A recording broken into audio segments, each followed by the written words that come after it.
जो देखा खुद को दर्पण में, मेरा संस्कार ही काफी है।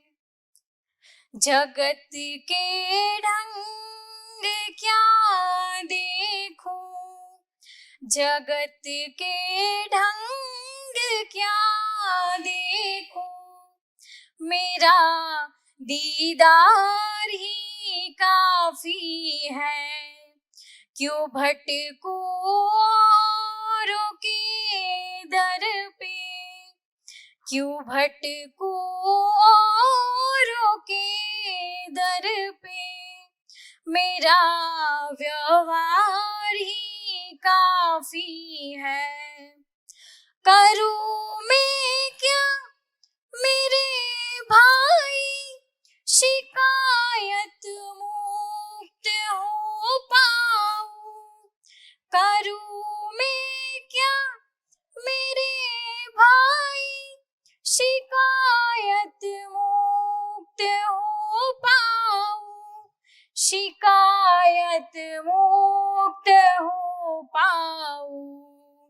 चले आओ व्यवस्था में, चले आओ व्यवस्था में, समझना ही तो काफी है। जगत के ढंग क्या देखूं, जगत के ढंग क्या देखूं, मेरा दीदार ही काफी है। क्यों भटकूं औरों के दर पे, क्यों भटकूं औरों के दर पे, मेरा व्यवहार ही काफी है। मेरा संस्कार ही काफी है। चले, तो ब्रेक के पहले हमने आवश्यकताओं को समझने की कोशिश की और क्यों कर रहे हैं हम ये सब, क्यों कर रहे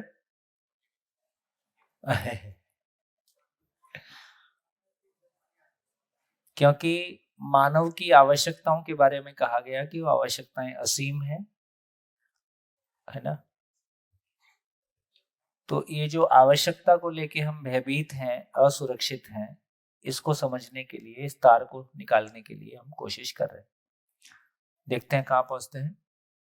तो चलिए, जितनी बात अभी तक हमने की उसमें आप लोगों ने काफी सारे अच्छे अंतर बताए। तो एक बात निकल के आ गया कि कोई भौतिक वस्तु मेरे को परेशान करती है कि ज्यादा समय मेरी मानसिकता ही मेरे को परेशान करती है ना। तो ये एक बात पकड़ने की है कि मेरी परेशानी का कारण कोई भौतिक वस्तु नहीं है, मेरी मानसिकता परेशानी का कारण है। चलिए, तो इसमें जो एक महत्वपूर्ण बात आपकी तरफ से आई कि हम भौतिक वस्तुओं को खरीद सकते हैं। जैसे ही हम भौतिक वस्तुओं को खरीदने की बात करते हैं तो उसके साथ क्या क्या साथ में आता है। हमने कोई भौतिक वस्तु खरीदी तो खरीदने के साथ में क्या क्या और चीजें हैं जो मानसिक रूप से जुड़ जाती। अहंकार और मलकियत, कंपैरिजन और दुरुपयोग करने का अधिकार, दुरुपयोग करने का अधिकार। तो ऐसा हम मानते हैं। तो देखिए, खरीदने को लेके थोड़ी सी इसको समझने की कोशिश करते हैं कि खरीदना हम बोल रहे हैं तो हम क्या खरीदते हैं और क्या खरीदने का मतलब है। तो चलो, कोई एक जन माइक ले लो, मुंबई वालों को दो, मुंबई वाले ज्यादा सामान खरीदते हैं। हाँ जी, माइक दीजिए। आप तो पहली बार शिविर कर रहे हैं ना, पहली बार, कभी देखा नहीं है यूट्यूब वगैरह कुछ। चलिए, हम दो लोग बात करेंगे, आप लोग सुनिए। तो खरीदने को लेके जिस तरह का सेंस है उसकी चर्चा अभी हमने की, थोड़ा खरीदने को समझने की कोशिश करते हैं। जैसे हम अक्सर ये एग्जांपल लेते हैं कि हमने 1 लीटर पेट्रोल खरीदा और 100 रुपया दिया। तो अब ये इसको समझने की कोशिश करते हैं कि 1 लीटर पेट्रोल के लिए जब हम 100 रुपये देते हैं और हम कहते हैं कि हमने 1 लीटर पेट्रोल खरीदा, तो सही मायने में हमने क्या खरीदा और क्या किया।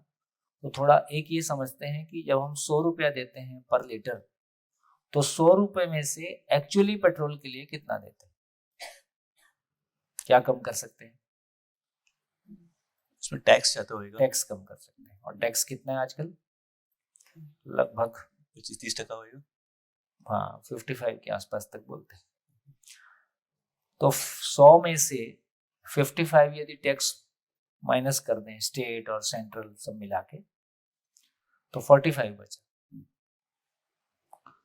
तो एक्चुअली पेट्रोल के लिए हम टैक्स माइनस कर दें तो 45 दे रहे हैं। 45 में से एक्चुअली हम पेट्रोल के लिए कितना दे रहे हैं और क्या कम कर सकते हैं?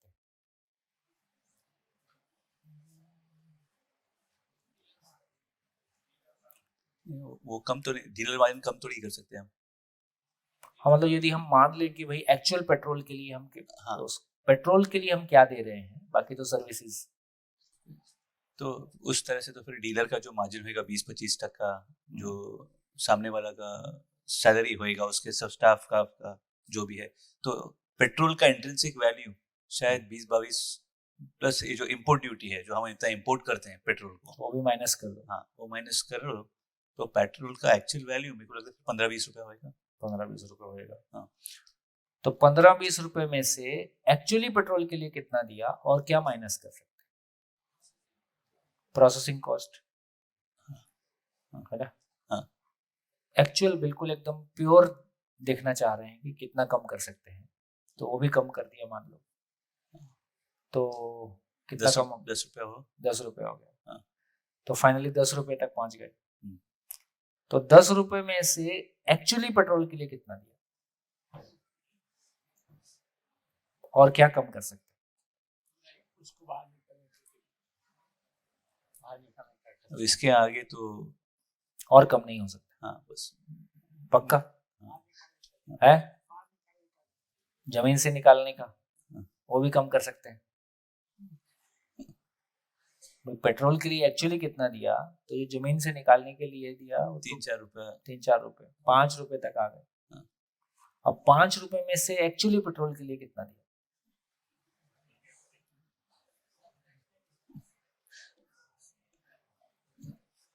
है कुछ गुंजाइश? और गुंजाइश नहीं, 5 से कम नहीं हो सकता। हाँ। तो 100 रुपए पर लीटर से निकलते निकलते हम 5 रुपए पर लीटर पे आ गए, तो 5 से कम नहीं हो सकता, आप बोल रहे हो। चलो यदि ये पूछा जाए कि जिस कुएं से पेट्रोल निकाला उसमें वापस क्या डाला, उसको क्या दिया? कुछ नहीं। तो 100 रुपया किसकी जेब में गया पर लीटर? बाकी लोगों की जेब में गया, है ना? तो नेचर से जो हमको पेट्रोल मिला उसके लिए हमने कितना पे किया? 5 ही पे किया। 5 रुपए किया। हाँ, नेचर को नहीं पे किया, नेचर को तो कुछ पे नहीं किया। नेचर को पे नहीं किया। तो इसका मतलब ये हुआ कि नेचर से जमीन से निकाल के साफ करने में और प्रोसेस करने में और गवर्नमेंट्स का और दलाली और प्रॉफिट और सैलरी और पेट्रोल पंप सब मिला के, ट्रांसपोर्टेशन सब मिला के हमने 100 रुपया दिया। तो जब मैं ये कहता हूं कि मैंने 100 रुपया पर लीटर में पेट्रोल खरीदा, 1 लीटर पेट्रोल मैंने 100 रुपए का खरीदा, तो मैंने 100 रुपए का 1 लीटर पेट्रोल खरीदा कि 1 लीटर पेट्रोल पाने के लिए ह्यूमन सर्विसेज के लिए 100 रुपया दिया। बराबर। बाकी एंसेलरी सर्विस के लिए मैंने 100 रुपया दिया। 100 रुपया दिया। पेट्रोल के लिए कुछ नहीं दिया, सोर्स को कुछ नहीं दिया, है ना? तो यहाँ से ये समझ में आया कि बेसिकली जब मैं कहता हूँ कि मैंने 100 रुपया पर लीटर में पेट्रोल खरीदा, तो सही मायने में 1 लीटर पेट्रोल में लगने वाली मानव श्रम खरीदा, क्योंकि सबको तो सारा मानव की जेब में चला गया। तो जमीन को तो कुछ नहीं दिया, नेचर को तो कुछ नहीं दिया, तो नेचर से जो हमको पेट्रोल मिला वो तो फ्री ऑफ कॉस्ट मिला। तो 1 लीटर पेट्रोल जब हमको मिला है वो तो फ्री ऑफ कॉस्ट मिला है, लेकिन 1 लीटर पेट्रोल को प्रोसेस करने में और हमारे घर तक पहुंचाने में जितने लोग लगे हैं उसके लिए हमने मानव श्रम का, तो हमने पेट्रोल का पैसा दिया है कि मानव श्रम का पैसा दिया? मानव श्रम का। पेट्रोल फ्री ऑफ कॉस्ट, पक्का? कोई शंका नहीं? हाँ जी, किसी को कोई शंका नहीं? तो सही मायने में हमने पेट्रोल के लिए कुछ भी पे नहीं किया है। जो कुछ भी हमने पे किया है वो मानव को पे किया है, मानव श्रम के लिए पे किया है, नेचुरल रिसोर्स के लिए हमने कुछ भी पे नहीं किया। अब दूसरा एग्जांपल लेते हैं कि हमने 25 लाख की कार खरीदी।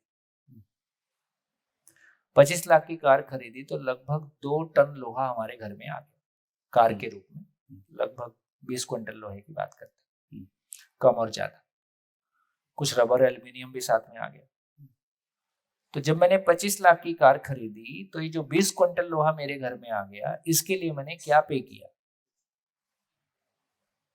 तो बेसिकली 25 लाख जब मैं पे किया एक कार के लिए, तो 25 लाख में किसको पे किया? गाड़ी के मैन्युफैक्चरर को पे किया, मैन्युफैक्चरिंग के लिए, है ना? हाँ। तो बेसिकली जो कुछ भी दिया मानव को पे किया। जो नेचर से नेचुरल रिसोर्स के रूप में मैंने लोहा, रबर, एल्यूमिनियम पाया, उसके लिए कुछ भी पे नहीं किया। तो as such car as a whole, as a material, वो फ्री ऑफ कॉस्ट है। उसको जमीन से निकाल के कार की शेप देने में जितने लोग लगे हैं उनका घर चलता रहे, उसके लिए मैंने 25 लाख दिए। ये बात ठीक हो गया? तो कार के लिए, कार एज ए मटेरियल के लिए मैंने कुछ भी पे नहीं किया है, वो फ्री ऑफ कॉस्ट है, वो नेचर से मिला है, उसके लिए कुछ भी पे नहीं किया। अब हम बिजली जला रहे, थर्मल पावर प्लांट से बिजली आ रही है, कोयला और पानी यूज हो रहा है। जब मैं कहता हूं कि मैंने 10 रुपया पर यूनिट बिजली का पे किया, तो 10 रुपया पर यूनिट बिजली का पे किया कि 1 यूनिट बिजली बनाने के लिए मानव श्रम का पे किया? मानव श्रम का पे किया, जिसने एनर्जी को कन्वर्ट किया। बिजली फ्री ऑफ कॉस्ट, क्योंकि जो कोयला और पानी 1 लीटर बिजली, 1 यूनिट बिजली को बनाने में जो कोयला और पानी लगा, उसका हमने कुछ भी पे नहीं किया। बात पहुंच रही? जब भी हम कोई भी चीज खरीदने की बात कर रहे हैं, अभी जब हम कोई चीज खरीदने की बात करते हैं तो खरीदने से एक मलकियत का सेंस आता है, अहंकार आता है, कंपैरिजन आता है, दुरुपयोग आता है। तो फाइनली मैं पैसे देके दुखी होने की ओर जा रहा हूं। तो इस प्रक्रिया को हम समझने की कोशिश कर रहे हैं कि जब हम कोई चीज को खरीदना बोलते हैं तो उसका मतलब क्या होता है। खरीदने में मैंने क्या खरीदा? सर्विसेज खरीदा, सर्विसेज खरीदा, वस्तु अभी कोई नहीं खरीदी। अब कल्पना करते हैं कि हमने 1 किलो चावल खरीदा। अभी तक धरती पे कोई बीज मानव ने बनाया नहीं, और अभी तक सेल मानव नहीं बना पाया, नहीं तो हम आर्टिफिशियल ब्लड बना लेते। इसका मतलब जो भी बीज है नेचर में है। जब मैं कहता हूं 1 किलो चावल खरीदा, तो मैंने सही मायने में 1 किलो चावल खरीदा कि 1 किलो चावल को मल्टीप्लाई करने का श्रम खरीदा? चावल खरीदा, एक्चुअल प्रोडक्ट खरीदा, श्रम खरीदा। चावल तो नेचर का था। हाँ। और चावल को मल्टीप्लाई करने में मानव का श्रम ज्यादा है कि नेचर का श्रम ज्यादा है? नेचर। उसमें भी पता चला नेचर का ही श्रम ज्यादा है, हमने केवल उसको ऑर्गेनाइज ही किया है। तो चावल भी नेचर का, मिट्टी भी नेचर का, मल्टीप्लाई करने का मैकेनिज्म भी नेचर का, थोड़ा सा हमने फैसिलिटेट किया है। तो सही मायने में जब मैं कहता हूं कि मैंने 1 किलो चावल खरीदा, तो मैंने 1 किलो चावल खरीदा कि 1 किलो चावल उगाने में लगा मानव श्रम खरीदा? बराबर, श्रम खरीदा, श्रम खरीदा। इसका मतलब ये हुआ, इसलिए इंग्लिश में अच्छा शब्द है एक्सचेंज। इंग्लिश में अच्छा शब्द है एक्सचेंज। इसका मतलब हम केवल चीजें एक्सचेंज करते हैं। और एक्सचेंज क्या करते हैं? मानव श्रम एक्सचेंज करते हैं। वस्तु पहले भी नेचर में था, अभी भी नेचर में है। वस्तु के लिए हमने कुछ भी पे नहीं किया है। जो भी पे किया है मानव श्रम पे किया है। वस्तु फ्री ऑफ कॉस्ट।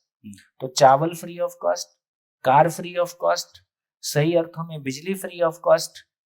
बिजली में लगा जो भी कोयला और पानी था, उसके लिए हमने कुछ भी पे नहीं किया है। हर बार हमने वस्तु खरीदी है कि मानव श्रम खरीदा है? मानव श्रम। और जो एक्सचेंज किया है वो मानव श्रम एक्सचेंज किया है ना। मैंने सब्जी उगाई, आपने शर्ट बनाई, तो कुल मिला के हमने मानव श्रम एक्सचेंज किया है। वस्तु दोनों बार नेचर का था। अब वो खाना पक्के होटल में आ गया, और मैं एक होटल में गया और मैंने 5 स्टार होटल में 5,000 रुपये एक थाली का पे किया। जो मैंने 5,000 रुपया पर थाली पे किया, ये मैंने 5,000 रुपये में 250 रुपये में खाना खरीदा, कि वो केवल उसने उस चावल जो खरीद के आया था उसको प्रोसेस करके मेरे को दे दिया। तो बेसिकली उसमें ह्यूमन सर्विस खरीदी कि आपने खाना खरीदा? ह्यूमन सर्विस का वैल्यू एडिशन दिया ह्यूमन उसने। सर्विस में वैल्यू एडिशन किया। चावल पहले भी नेचर में था, पहले भी मैंने चावल नहीं खरीदा था। तो जब मैं कहता हूं कि मैंने खाना खरीदा, तो मैंने खाना खरीदा कि मानव खाने को बनाने में लगा मानव श्रम खरीदा? श्रम खरीदा बनाने का और प्रेजेंटेशन का। ठीक हो गया। तो इससे ही समझ में आया कि खाना भी आपने नहीं खरीदा। कहां पहुंचे? एक एग्जाम्पल पिछले सालों में घटा। वो बोलते हैं रतन टाटा किसी जर्मनी के किसी होटल में गए और वो झूठा खाना छोड़ के निकल लिए, तो बैरे ने पकड़ लिया कि आप ऐसा नहीं कर सकते। तो हमको ऐसा सुनने से लगता है कि किसी कंट्री में ऐसे कानून होते होंगे जहां ऐसा नहीं कर सकते, लेकिन इस चर्चा से समझ में आया कि जो कुछ भी नेचुरल रिसोर्स है वो नेचर में है, हम उसको बना नहीं सकते, और जिंदा रहना हमारी जरूरत है, यूज करना हमारी जरूरत है, लेकिन और नेचर को कुछ उस तरह से लौटा भी नहीं सकते। तो और ये समझ में आया कि जो कुछ हम खरीदते हैं उसमें वस्तु नहीं खरीदा, हमेशा मानव श्रम खरीदा। तो एक तो ये बात सोचने की है कि आज तक हमने क्या खरीदा? क्या खरीदा? वस्तु हमने आज तक वस्तु खरीदी कि मानव का श्रम खरीदा? खरीदा मतलब एक्सचेंज किया। खरीदने का मतलब एक्सचेंज करना ही है। तो हमने वस्तु कौन सी खरीदी आज तक? कोई वस्तु है जो आपने खरीदी हो या खरीदने की मानव की हैसियत हो?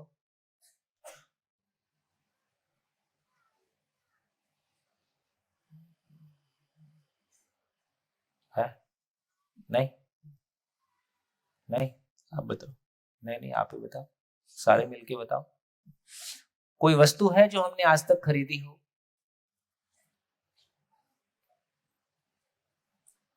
हमने जब भी खरीदा है, जो बेसिक मटेरियल था, जो नेचुरल रिसोर्स था, वो नेचर में हमने कोई एटम बनाया नहीं, हमने कोई सेल बनाया नहीं, है ना, हमने पानी बनाया नहीं, जो कुछ भी है नेचर में है ना।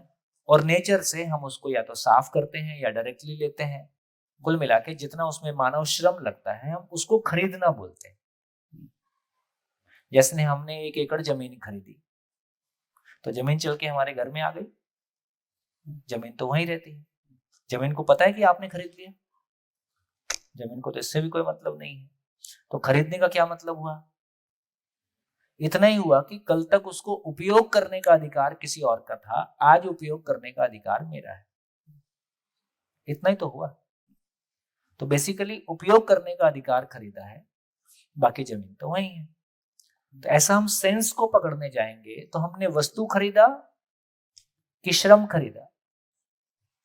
श्रम खरीदा। तो इससे क्या समझ में आ रहा है? कि वस्तु को खरीद नहीं सकते। वस्तु खरीद नहीं सकते। वस्तु खरीद नहीं सकते हैं। हम कोई वस्तु खरीद सकें ये हमारी हैसियत ही नहीं है। हम केवल मानव श्रम को एक्सचेंज करते हैं। वस्तु नेचर का है, नेचर में है, और एक लंबी यात्रा लगी है। कितने साल? 450 करोड़ साल। अपन पहले भी चर्चा की है कि इस धरती की आयु 450 करोड़ मानते हैं, यदि वो ठीक है। पहला सेल आने में 100 करोड़ साल लगा। जैसा फॉरेस्ट अभी है ऐसा फॉरेस्ट को डेवलप होने में 315 करोड़ साल लगे। गोरिल्ला इस धरती पे आया 1 करोड़ साल पहले। मानव में कॉग्निटिव डेवलपमेंट हुआ, कल्पनाशीलता का विकास हुआ 60,000 साल पहले। 12,000 साल पहले हमने खेती करना शुरू किया। 5,000 साल पहले हमारा फिलोसॉफिक डेवलपमेंट हुआ, और लगभग अंतिम दर्शन के रूप में जैन और बौद्ध दर्शन 2,500 साल पहले आया, है ना। इतनी हमारी यात्रा इस धरती पे है।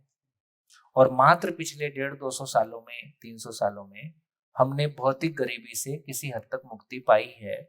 मानसिक गरीबी को अभी ढो रहे हैं। इतनी यात्रा हमने की है। तो इस सारी चर्चा से ये पता चला कि हम इसे एग्जाम्पल के रूप में देख सकते हैं कि आप अपनी बेटी का एडमिशन कराने के लिए मुंबई गए। हम मान लो अपनी बेटी का एडमिशन कराने के लिए आपके यहाँ आए और आपके यहाँ घर में 2-5 दिन रहे। ऐसी गुंजाइश है कि नहीं? है ना? है। 2 बेडरूम है बॉम्बे।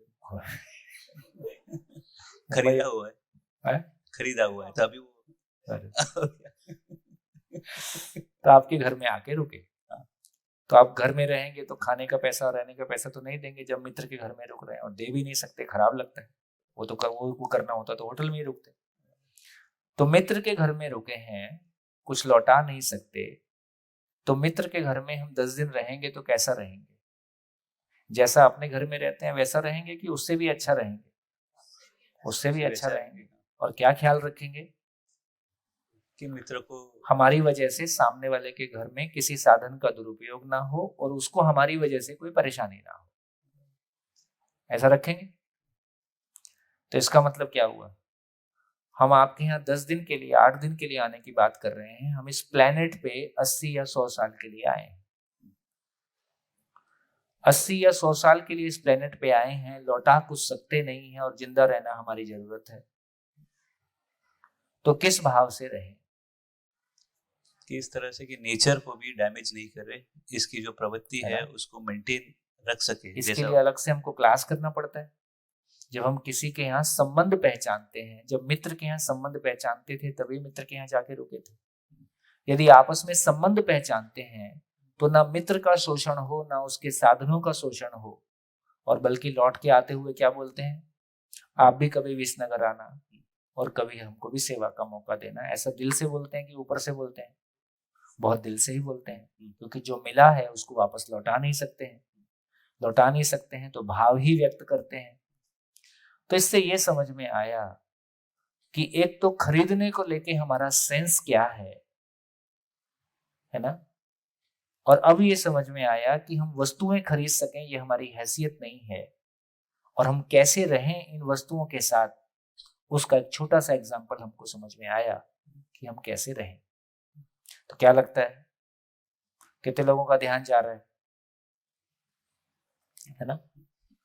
तो इस मदर अर्थ ने उसका मानव रूपी बच्चा डिलीवर हो सके। देखो, 2 लोग जब शादी करते हैं ना तो 2-4 साल शादी पोस्टपोन करते रहते हैं कि अभी हम फाइनेंशियली स्टेबल नहीं है। क्योंकि शादी मतलब बच्चा, शादी मतलब शादी ब्याह, आना जाना, इन लॉज और फैमिली और लेन देन। तो शादी मतलब एक सोशलाइजेशन है जिसको हम नकार नहीं सकते, जिसमें हमको शामिल होना ही होता है, और उसके लिए कुछ पैसे की जरूरत भी पड़ती है। तो 2 लोगों को शादी करना है, चूंकि उनका परिवार बसना है, तो इसके लिए वो एक लंबी तैयारी करते हैं। पहले तो लड़का ही कमाता था, आजकल लड़का लड़की दोनों ही कमाते हैं, साथ में माँ बाप भी मदद करते हैं। तो इस धरती को अपना मानव रूपी बच्चा डिलीवर करना था। तो इसने कितने साल का श्रम किया है? 450 करोड़ साल। 450 करोड़ साल में मानव इस धरती पे आया और मानव ने आके माँ को ही लूटना शुरू किया। हम कैसे बच्चे हैं? ये ग्लोबल वार्मिंग पढ़े लिखे लोग के कारण है कि अनपढ़ लोग के कारण? विकसित देशों के कारण है कि अविकसित देशों के कारण? विकसित कहा जाए कि अविकसित कहा जाए, ये सारी बातें सोच। देखो, 10-20 हजार लोग मर जाएं, दोबारा पैदा हो जाएंगे, लेकिन ये प्लेनेट रहने के लायक ही नहीं बचेगा, खत्म ही हो जाएगा। अब दूसरा प्लेनेट तो हमारे पास है नहीं। तो इससे ये समझ में आया कि छोटी छोटी बातें जिनको मैं एक बढ़िया कहानी आपको सुना सकता हूँ। एक घटी घटना है कि एक एम्बी वैली है लोनावाला की तरफ, मुंबई के पास, आप तो जानते हो, सहारा का प्रोजेक्ट है ना। पुणे के एक बड़े आईटी पार्क्स, काफी सारे आईटी पार्क्स उनके हैं। वो महाराष्ट्र गवर्नमेंट के साथ एजुकेशन में कुछ काम कर रहे थे। सहारा ग्रुप है, सहारा ग्रुप है ना, सहारा ग्रुप का एम्बी वैली, सुब्रतो साहू। तो वो वैली में, उनका एम्बी वैली में उनका घर था। महाराष्ट्र के एजुकेशन सेक्रेटरी हमारे मित्र थे, तो उन्होंने कहा कि यार ऐसा प्रपोजल आया वैल्यूज को लेके काम करने का। वो सेक्रेटरी हमारे साथ पहले 2.5 साल काम कर ही चुके थे। तो उन्होंने कहा, सोम भाई क्या करें, अब ये प्रभावशाली व्यक्ति है, ये कुछ बोलेंगे तो स्टेट को कुछ करना ही होता है। तो मैंने कहा एक वर्कशॉप कर लेते हैं। तो उनको बोलो एक वर्कशॉप करेंगे, उसमें उनकी भी टीम आ जाएगी, SCERT की टीम आ जाएगी, और कुछ उनका कुछ अच्छा होगा तो उसको भी करेंगे, और ये जो कुछ कंटेंट है इनको भी ठीक ही लगेगा। तो हमने एक वर्कशॉप किया। उस वर्कशॉप के दौरान उन्होंने एक अपनी बढ़िया कहानी सुनाई, बड़ी इंटरेस्टिंग कहानी थी। तो आज तो उनके पुणे के एक बड़े IT पार्क्स उनके हैं और काफी वहाँ के रईस व्यक्तियों में कहलाते हैं। उनका बचपन किसी अनाथालय में पला। तो बचपन अनाथालय में मिला, तो उस समय अनाथालय के बच्चों को शादियों में ले जाते थे काम कराने के लिए, और साथ में उनको खाना भी मिलता था, कुछ पैसे भी मिलते थे। तो बोले जिस तरह का खाना हम कल्पना नहीं करते थे उस तरह का खाना हमने वेस्ट होते हुए देखा। तो उसको देख के मेरे मन में महंगी शादियों के प्रति एक प्रतिक्रिया पैदा हुई, और मैंने तय किया कि मैं बड़ा होकर इन महंगी शादियों का विरोध करूं। जब वो ग्रेजुएशन में पहुंचे तो उन्होंने 20-25 लड़के इकट्ठे कर लिए, और जिसके यहाँ शादी होती थी उसके सामने टेंट लगा के खर्चीली शादी बंद करो। अब जिसके यहाँ शादी का माहौल हो वहां 25 लड़के बैठ के टेंट लगा दें तो बड़ा खराब माहौल हो जाता। तो उन्होंने एक एग्जाम्पल दिया, एक किस्सा सुनाया कि एक मारवाड़ी की यहाँ शादी थी और उन्होंने जाके अपना टेंट गाड़ दिया, बड़ा माहौल ऐसा। तो मारवाड़ी बड़ा सुलझा हुआ आदमी, वो बोले हम सबको बुला के वो अपने घर में ले गया। घर में ले जाके उसने बढ़िया पहले खाना खिलाया, खाना खिला के उसने अपनी कहानी सुनाई। उसने बताया कि कैसे वो कितनी स्ट्रगल किया और सालों साल 2 वक्त की रोटी के लाले पड़े रहे, और फिर उसका बिजनेस सफल हो गया, और है ना, और आज उसकी बेटी की शादी है। तो उसने कहा कि मैंने सारी जिंदगी स्ट्रगल किया, आज मेरे खुशी के दिन आए हैं, मैंने अपने मित्रों को बुलाया है, क्या मैं अपनी बेटी की शादी में अच्छा खाना नहीं दूं, मैं खर्चा नहीं करूं, तुम्हारी बेटी होती तो तुम क्या करते। ऐसा बोल के उसकी आंखों में आंसू आ गए। उसकी आंखों में आंसू आए तो इनकी भी आंखों में आंसू आ गए, और इनका आंदोलन आंसुओं में बह गया। कुछ बोल नहीं सके, बोलने के लिए कोई शब्द नहीं था, बस चुपचाप उठ के चले आए, और उसके बाद से वो आंदोलन हमेशा के लिए बंद हो गया। शिविर करके बोलते हैं सोम भाई, ये तो उस समय तो मैं इमोशनली ड्रिवन हो गया। बोले अब समझ में आ रहा है कि मैं तो सही था। पैसा बेशक तुम्हारा है, लेकिन वस्तु तुमने कोई नहीं खरीदी, तुमने खरीदा है तो मानव श्रम खरीदा है, इसलिए दुरुपयोग करने का अधिकार तो नहीं। वस्तु तो नहीं चरकाई है, वस्तु आपने खरीदा ही नहीं है, क्योंकि आप खरीद ही नहीं सकते, क्योंकि जो कुछ भी हमने खरीदा है वो मानव श्रम खरीदा है। तो देखो, जब इन सभी बातों को समझते हुए आगे बढ़ते हैं तो मात्र 100 साल पहले, 50 साल पहले आदमी को खरीदने बेचने की प्रथा थी, और दासों को बेचने का काम हुआ करता था, और जिसके पास जितने ज्यादा दास होते थे सामाजिक रूप से वो उतना बड़ा आदमी कहलाता था। मात्र इन 25-50 सालों में हमको ये समझ में आया कि मानव मानव मानव मानव के साथ में खरीदने बेचने की चीज नहीं है, मानव मानव के साथ में समानता और सम्मान के साथ जीने की चीज है। आज मेरे को लगता है कि पूरे विश्व में सैद्धांतिक रूप में, संवैधानिक रूप में शायद दास प्रथा बंद हो गई है ना। कोई छुपे हुए कहीं कुछ करता होगा किसी देश में तो अलग बात है, लेकिन कम से कम पिछले 25-50 सालों में हमको ये समझ में आया कि मानव खरीदने बेचने की चीज नहीं। हो सकता है अगले 25-50 सालों में हमको ये भी समझ में आएगा कि प्रकृति में जो कुछ भी है वो मानव के जिंदा रहने के अर्थ में है, और वो अमूल्य है, प्राकृतिक संसाधन अमूल्य है। हम जो भी कुछ खरीदते हैं मानव का श्रम खरीदते हैं, हम वस्तुएं नहीं खरीदते हैं। यदि ये सेंस हमारे पास होगा तो वस्तुओं के साथ हमारे जीने का तरीका कैसा हो। देखो, एक छोटा सा एग्जांपल और देता हूं। एक शर्ट वो है जो मेरे दोस्त ने, मेरी प्रेमिका ने, मेरी माँ ने मेरे को गिफ्ट दी है। एक शर्ट वो है जो मैं बाजार से खरीद के लाया हूं। दोनों शर्ट में कोई फर्क होता है? दोनों शर्ट में कोई फर्क पड़ता है कि नहीं? शर्ट में नहीं, शर्ट के साथ इमोशन जुड़ता है कि नहीं? जब मैं किसी अपने प्यारे के गिफ्ट की दी हुई शर्ट पहनता हूं तो निर्जीव वस्तु भी भावपूर्ण हो जाती है। बढ़िया। और हम तो मानव हैं जिनसे अपेक्षा है कि वो भावपूर्ण हो और प्रकट करे। हम तो भावपूर्ण व्यक्ति भी जब समझ नहीं है तो वो निर्जीव हो जाता है। हम ऐसा जीवन जी रहे हैं।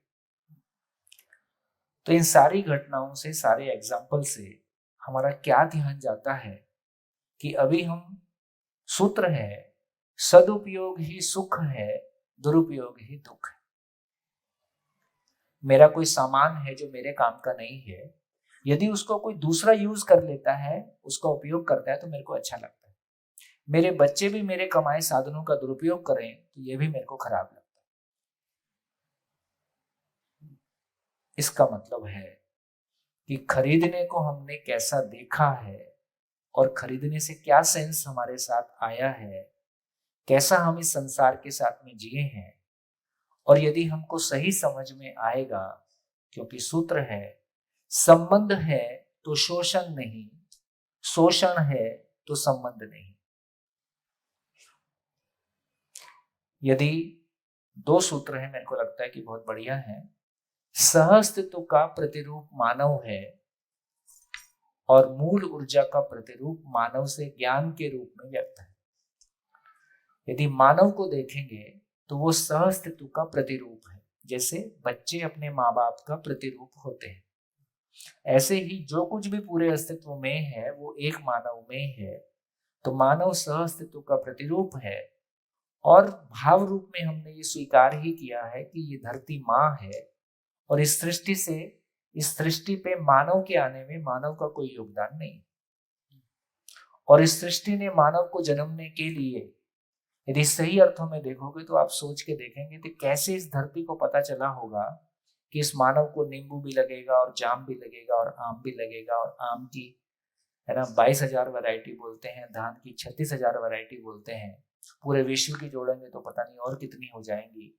इस धरती का टेम्परेचर मानव के रहने के लिए अनुकूल है। कैसे इस धरती को पता चला होगा कि 23 डिग्री अपने एक्सिस पे टिल्ट होने से इस धरती पे जलवायु परिवर्तन होंगे। कब सूरज के पास जाना है, कब सूरज से थोड़ा दूर घूमना है, ताकि धरती पर ऋतु परिवर्तन हो सके और इस माँ के बच्चे को खाने के लिए भोजन मिल सके।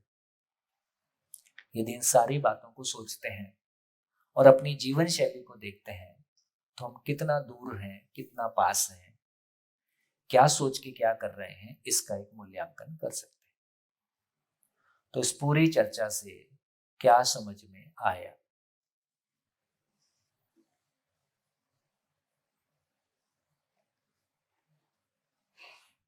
ये जो आपका टाइटल है, एग्जिस्टेंस इज को एग्जिस्टेंस, कि वस्तुओं को हम खरीद नहीं सकते, हम श्रम को खरीदते हैं। तो जो वस्तु हमको मिलती है या प्राप्त होती है किसी के श्रम के थ्रू, उसका भी उतना ही रिस्पेक्ट करना चाहिए और उसके सोच का भी उतना ही रिस्पेक्ट करना चाहिए। हाँ जी। कितने लोगों को लगता है कि इस पूरी कहानी को सुनने से आपके भाव और विचार में एक सोचने की जगह बनी है और ये सोच जिस दिशा में जा रही है वो ज्यादा सुखदायी है? क्या बदला, क्या बदल जाएगा? पेट्रोल कल भी खरीदते थे 100 रुपए का आएगा, आज भी खरीदेंगे तो 100 रुपए का आएगा। क्या बदल जाएगा? क्या बदलेगा? हाँ जी, माइक। यूज करने का जो भाव है वो बदलेगा। अगर इंसान ये समझ पाएगा कि हमारी हैसियत नहीं है कि हम ये सब खरीद सकते हैं, हमको सिर्फ अपना जीवन चलाने के लिए प्रकृति ने, हमारी माँ धरती माँ ने ये सब दिया है, तो सब कुछ अच्छा सदुपयोग करेंगे तो ये जो प्रकृति की व्यवस्था है उसमें सब लोग अच्छे से भागीदार हो सकेंगे। और जो आपने बताया ऐसा पहले कभी नहीं सुना है, तो आज ये सुन के जो दिल के तार झनझन हो गए और ऐसा लगा कि हम तो कितने पावर में आ जाते हैं कि ये किया, वो किया, ये खरीद लिया, वो खरीद लिया, जैसे कि हमारी तो कोई हैसियत है नहीं है। तो हमने जाना ही नहीं था कि धरती कितने उदार भाव से हमको ये सब दे रही है। और हम तो जो आजकल हम बाहर जाते हैं देखते हैं कि सब खाना वाना कितना वेस्ट हो जाता है बड़े बड़े प्रोग्रामों में, ये सब देख के दुख भी होता है। और आपकी जो हमको जो थोड़ा उतरा है दिमाग में, इससे लगता है कि धीरे धीरे सब कुछ अच्छा हो जाएगा और हर व्यक्ति ये समझेगा कि मेरी क्या फर्ज है, मुझे किस चीज का कैसे सदुपयोग करना है। Thank you. और ऐसा करके वो सुखी होगा, सुखी होगा कि दुखी? खुश होगा, सुखी होगा। तो कम में जीने की बात नहीं कर रहे हैं, सदुपयोग करने की बात कर रहे हैं, सुखी होने की बात कर रहे हैं। जी हाँ जी। तो जब लोग बोलते हैं कि हमारा धरती पे कर्ज है, हाँ। उनका मतलब ये होता है एक्चुअली। हाँ बिल्कुल बिल्कुल बिल्कुल। हाँ जी। हाँ, इससे एक्चुअली ऐसा बोलते हैं कि भाई जो कंपनी वगैरह ने जो गाड़ी बनाई या फिर एसी बनाया वगैरह बनाया, उनको ये हम बोलते हैं कि भाई इतना बनाते हो तो फिर आगे कुछ पेड़ उगाओ वगैरह। लेकिन क्या होता है कि जब हम बाजार से लेके आते हैं तो हमारा भी फर्ज बनता ही है कि हमें भी ये सब करना ही चाहिए। बहुत बढ़िया, ये भी ऐसा क्या है। एंगल हो सकता हाँ, हमारा भी फर्ज है। हम कंपनी को रिस्पॉन्सिबल मानते हैं, अपने आप को रिस्पॉन्सिबल नहीं मानते हैं, तो हमारा भी उसमें।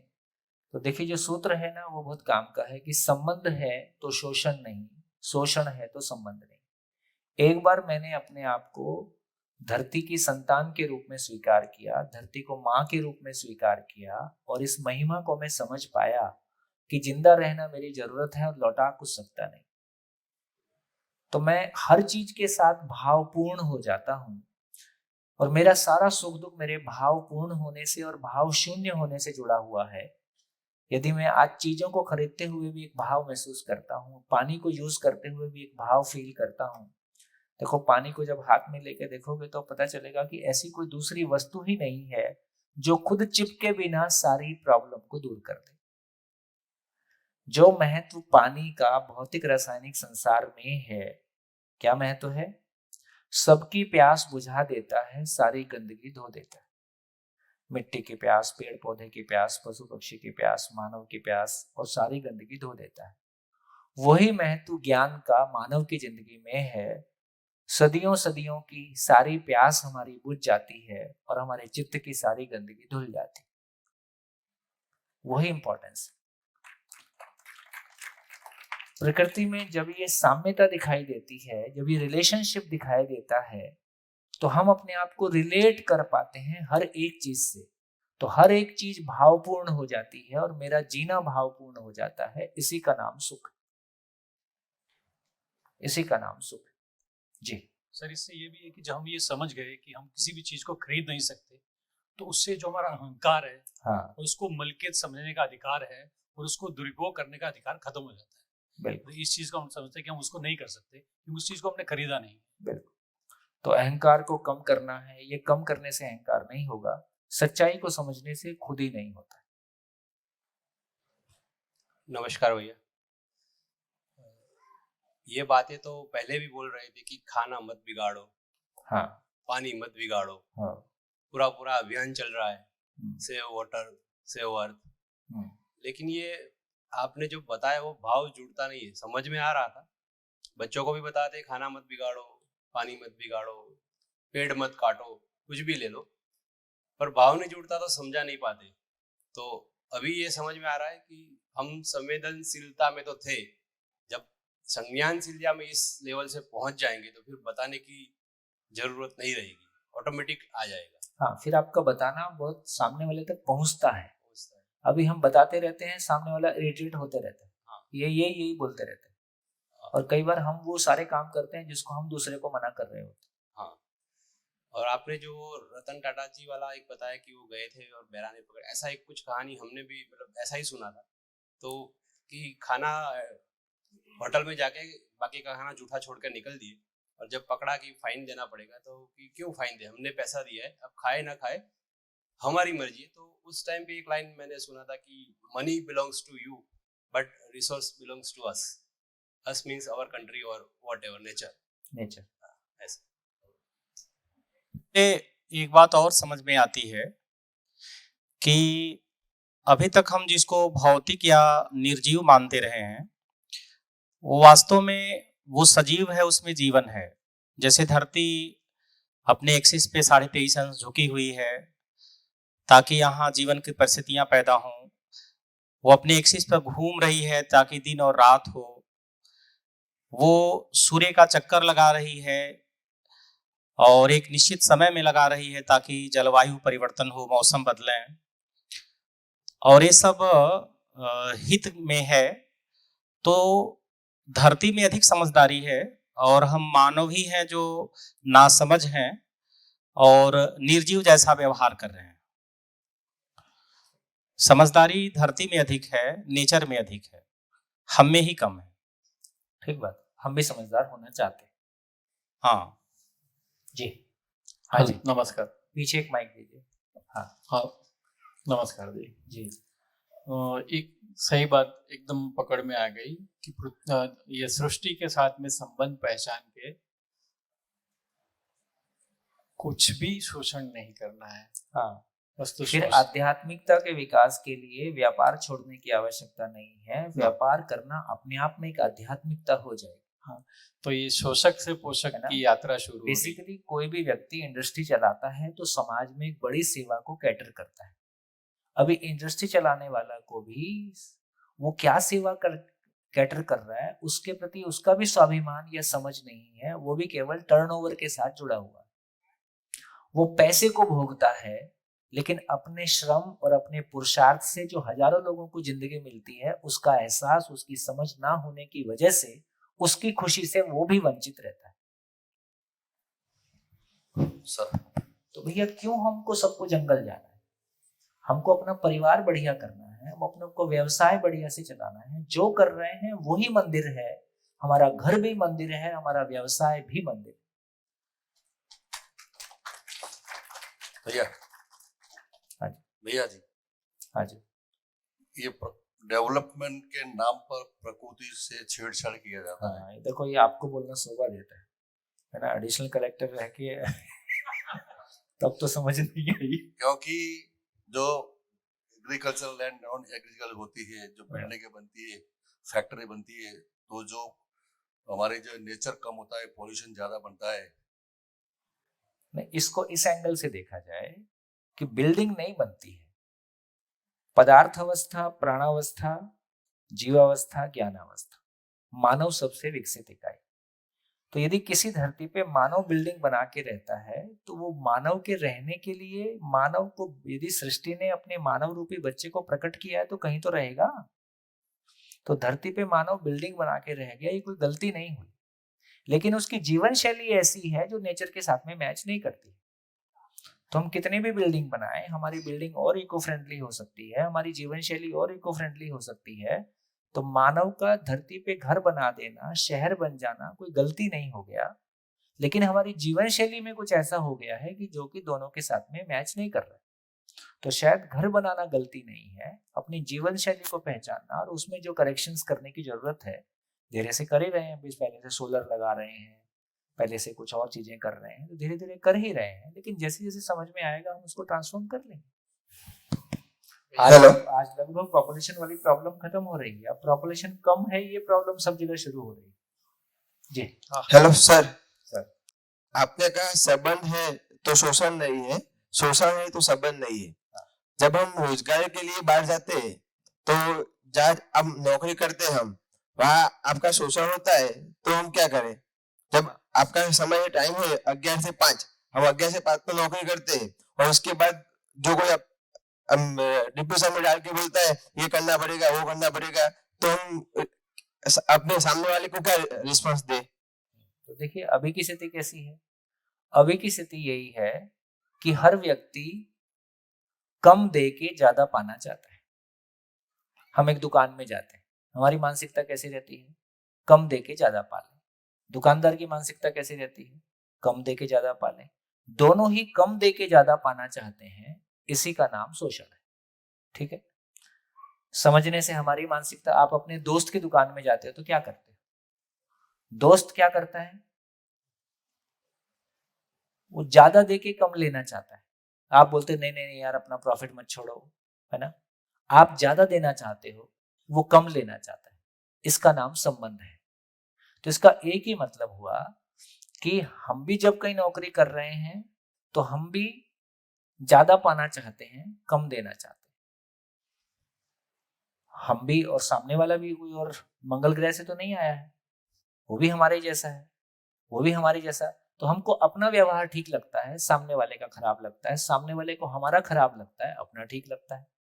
इसका मतलब है कि दोनों ही समझेंगे तो ये बीच की दूरियां खत्म हो जाएंगी, है ना। जैसे हम आपके बीच में काम करते हैं, हम तो आपसे पैसा नहीं ले रहे हैं, हम आपको अपना पूरा देते हैं कि नहीं देते हैं। तो इसका मतलब है देना अपने आप में सुखदायी काम है ना। जब भी हम लेने वाले एंड पे होते हैं हम छोटा महसूस करते हैं, हम देने वाले एंड पे होते हैं हम बड़ा महसूस करते हैं। आदमी के सम्मान का एक ही मतलब है, हमने जमाने से क्या लिया और जमाने को क्या वापस दिया। यदि हमने जमाने से कम लिया और ज्यादा वापस दिया, इसी का नाम सुख है, इसी का नाम सम्मान है। हमने जमाने से ज्यादा लिया और कम दिया, इसी का नाम दुख है, इसी का नाम अपमान है। तो मेरे को लगता है अपना पार्ट ठीक करना हमारे हाथ में है, सामने वाले का पार्ट ठीक करना हमारे हाथ में नहीं है अभी, लेकिन धीरे से समझने का काम करेंगे तो वो भी ठीक होगा, हम भी ठीक होंगे। हाँ जी। हाँ जी भैया, ये पूरी बात से ऐसा चलता है, समझ में आता है कि हमको कुदरत से बहुत ही अनमोल चीज मिली है। हाँ। और इस अनमोल चीज को अभी तक हम यूज करते थे, लेकिन कभी भी उसका वैल्यूएशन नहीं पता चलता। लेकिन आज पूरी बात से उसको देखने का नजरिया, उसका आउटलुक हमारा चेंज हो गया है। और अब से क्या है कि हर चीज को कैसे किस तरीके से उसको यूज करना है, क्या करना है, तो उसका वैल्यूएशन बहुत ही पता चल गया है। क्योंकि ये हमने बनाई नहीं, हमको मिली है, तो उसको इस तरह संभाल के हमको रहना है। एक और बात पे ध्यान जा सकता है, हमारे पास पैसा है इसलिए वस्तु मिल जाती है कि किसी ने श्रम पूर्वक पैदा किया है इसलिए वस्तु मिल जाती श्रम पूर्वक, है ना। जिस दिन रात को 8 बजे बोल दिया अब किसी काम का नहीं है तुम्हारा पैसा उसके बाद वो किसी काम का नहीं है, कागज है वो, आग लगा के चाय बना सकते हो बस। तो इसका मतलब है जब किसी देश की करेंसी फेल हो जाती है, या जंगल में आप बैठे हो 1 क्विंटल नोट लेके, वो 1 क्विंटल नोट से 1 कप चाय नहीं मिलेगी। इसका मतलब ये हुआ, ये भी हमको समझ में आ जाए कि हम पैसे से वस्तु खरीदते नहीं हैं, हम पैसे से श्रम को एक्सचेंज करते हैं। वस्तु किसी ने प्रोड्यूस की है इसलिए हमको मिलती है। जैसे मोबाइल हम यूज करते हैं, मोबाइल की टेक्नोलॉजी जिस व्यक्ति ने सोचा होगा उसकी क्या कीमत है, तो ज्ञान की कोई कीमत नहीं फाइनली। लेकिन ये समझ में आया कि किसी ने प्रोड्यूस किया, सारी धरती की सारी संपत्ति इकट्ठी कर लेते तो 25 साल पहले एक मोबाइल नहीं आता। तो ये भी अभी के बच्चों को कैसा रिलेशनशिप लगता है, अभी बच्चों लगता है सब कुछ एटीएम कार्ड और मॉल, ये 2 रिलेशन सीधे दिखाई देते हैं। एटीएम से पैसा निकलता है और मॉल से सारा सामान आता है, और आजकल तो मॉल भी नहीं जाना पड़ता, बटन दबाओ सारा सामान आता है। तो ये पता ही नहीं चलता कि कोई प्रोड्यूस करता है इसलिए हमको मिलता है। यदि पैसे से चीजें मिलती हैं तो पैसे का सम्मान होगा। यदि ये समझ में आएगा कि किसी मानव ने श्रम पूर्वक पैदा किया है या किसी ने प्रोड्यूस किया है, और जो प्रोड्यूस किया है वो रिसोर्स नेचर का है, आप केवल श्रम खरीदते हो, वस्तु नहीं खरीदते हो, ये ध्यान जाएगा तो हम श्रम का सम्मान कर पाएंगे, नेचुरल रिसोर्स का सम्मान कर पाएंगे, और सबका सम्मान करके हम अपना सम्मान कर पाएंगे। जी हेलो, इससे हमें ये समझ में आता है कि इंसान को जितना नेचर से चाहिए उतना ही लेना चाहिए। Thank you. ये भी एक बात है कि हम ज्यादा ऋणी होके मरना चाहेंगे कि कम ऋणी होके मरना चाहिए। तो जिसके पास जो साधन का दुरुपयोग करता हुआ दिखाई देता है वो बड़ा आदमी है, कि जो साधन का सदुपयोग करता हुआ दिखाई देता है वो बड़ा आदमी, जो समाज और देश के लिए उपयोगी है वो बड़ा आदमी है, या जिसने ज्यादा इकट्ठा कर लिया है वो बड़ा आदमी है। तो आपने कितना इकट्ठा किया ये इंपॉर्टेंट नहीं है, आपका पद क्या है ये इंपॉर्टेंट नहीं है, आपने डिलीवर क्या किया है ये इंपॉर्टेंट। तो फाइनली सूत्र यही है कि हर मानव अपने महत्व को जानकर तृप्त होता है, उसकी उपयोगिता ही उसका महत्व है, और सारी उपयोगिता इसी अर्थ में है कि सभी सुखी हो जाएं, सभी परिवार समृद्ध हो जाएं, समाज भय से मुक्त हो जाए, प्रकृति में संतुलन हो जाए। तो मानव लक्ष्य को साकार करने के अर्थ में आपकी उपयोगिता क्या है, यही आपका महत्व है, यही आपका सम्मान है, यही आपका सुख है। जी। सृष्टि से एक नियम पकड़ में आया कि देने से ही समृद्धि है। ये बहुत इंपॉर्टेंट बात है कि देने से ही समृद्धि है। जब सभी देने के मोड में, देखिए इसलिए मैंने कभी बीच में चर्चा किया था कि मेरा करियर, मेरी उपयोगिता दोनों में क्या फर्क है। करियर के नाम पे हमारे हाथ में एक मानसिक भीख का कटोरा दे दिया गया है। जब मैं करियर की बात करता हूं तो मुझको क्या मिलेगा मैं इतना ही सोच पाता हूं। जब मैं मेरी उपयोगिता की बात करता हूं तो मैं क्या देने के लायक हुआ मैं इसको सोचता हूं। जब मैं क्या देने के लायक हुआ की तैयारी करता हूं तो मेरा करियर उसमें अपने आप इनबिल्ट हो जाता है। क्योंकि जब मैं देने के मोड में आता हूं तो देने की मेरी तैयारी होगी, देने की मेरी योग्यता होगी, तब दे पाऊंगा। तो जब मैं मेरी उपयोगिता की बात करता हूं तो क्या जो करियर की मैं बात कर रहा था वो अपने आप उसमें बिल्ट इन हो जाता है, समाहित हो जाता है। तो मेरे को लगता है कि हम छोटा सोच के मानसिक गरीबी के शिकार हुए हैं।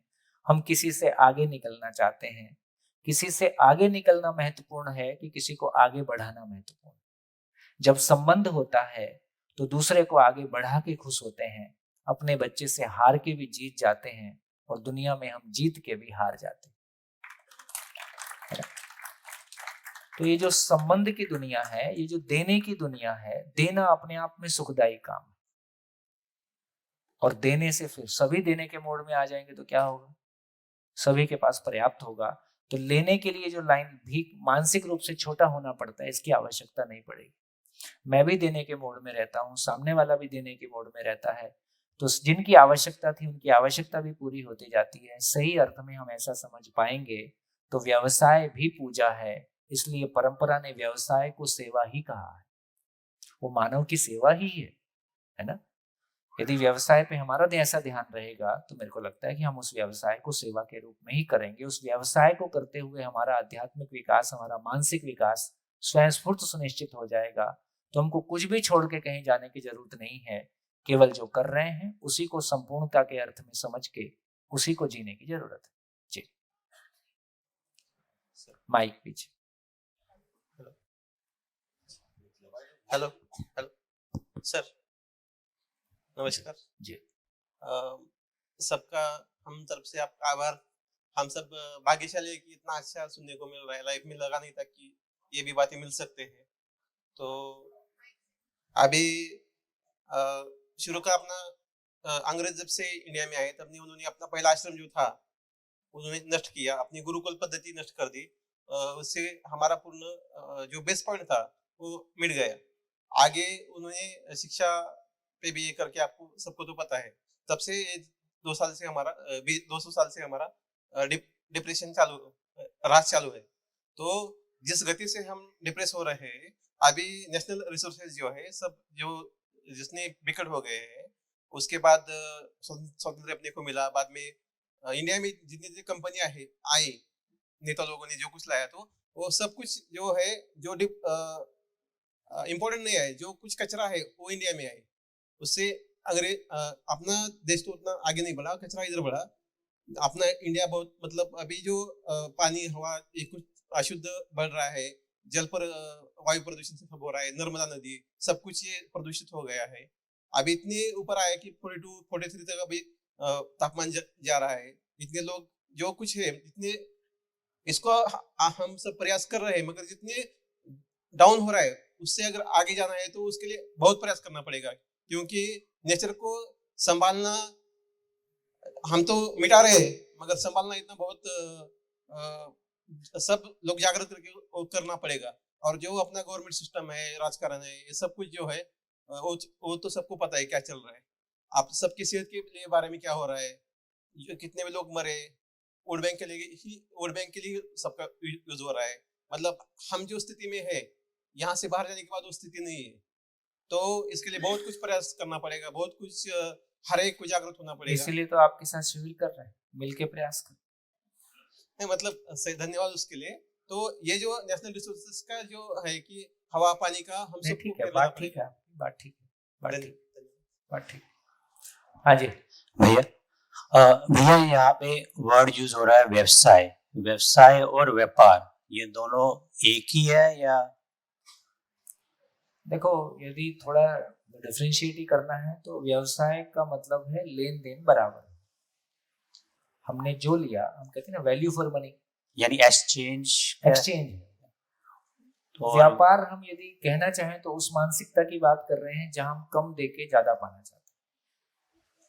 ठीक, तो ऐसा बोल सकते हैं। दोनों को ठीक परिभाषित कर लें तो दोनों ही ठीक है। सार बात इतनी है कि हम किसी को कैसे परिभाषित करें। हाँ जी, बढ़िया। नमस्कार। आपने ये जो आज टॉपिक सिखाया उससे हमें ये सीख मिली। हम तो टीचर घर पे, स्कूल पे। आप कहाँ से? मैं महसाना। हाँ, सभी जगह अड़ोस पड़ोस सब जगह हम तो सिखाते ही रहते हैं। हमारा नेचर में ही ऐसा होता है। लेकिन जो अच्छी तरह से जो जवाब दे सके उतनी हमारी कैपेसिटी नहीं थी। लेकिन आज जो आपने जो मुद्दा हमें सिखाया, अब हमें इतना कॉन्फिडेंस आया कि हम बच्चों या बड़े बूढ़े सबको जो नेचर का जो दुरुपयोग करते हैं उसको हम बहुत डिटेल से अच्छी तरह से समझा पाएंगे। ये बहुत अच्छा हमको आज सीखने मिला। बहुत बढ़िया, बहुत बढ़िया, बढ़िया रहा। तो क्या निष्कर्ष निकला? प्राकृतिक संसाधन भी अमूल्य है। प्राकृतिक संसाधन भी अमूल्य है। अब जब 1 लीटर पेट्रोल लेने जाऊंगा तो प्रकृति के प्रति अहोभाव होगा। फिर ये भी भाव होगा कि ये पेट्रोल निकालना भी ठीक नहीं है। फिर कुछ और सॉल्यूशन भी सोचेंगे। लेकिन ये बात ठीक है कि कुछ चीजें ऐसी हैं जो मैं व्यक्तिगत लेवल पे हैंडल कर सकता हूँ। कुछ चीजें हैं कि मेरी पूरी फैमिली सहमत होगी तो मैं कर सकता हूँ। कुछ चीजें हैं कि कोई एक इंस्टीट्यूशन है वो सहमत होगा तो हो सकता है। कुछ चीजें हैं जो शादी ब्याह हैं, रीति रिवाज हैं, वो समाज के लेवल पे हैंडल हो रहे हैं। कुछ चीजें हैं जो सरकारों के लेवल पे हैंडल हो रही हैं। कुछ चीजें हैं जो विश्व के लेवल पे हैंडल हो रहा है।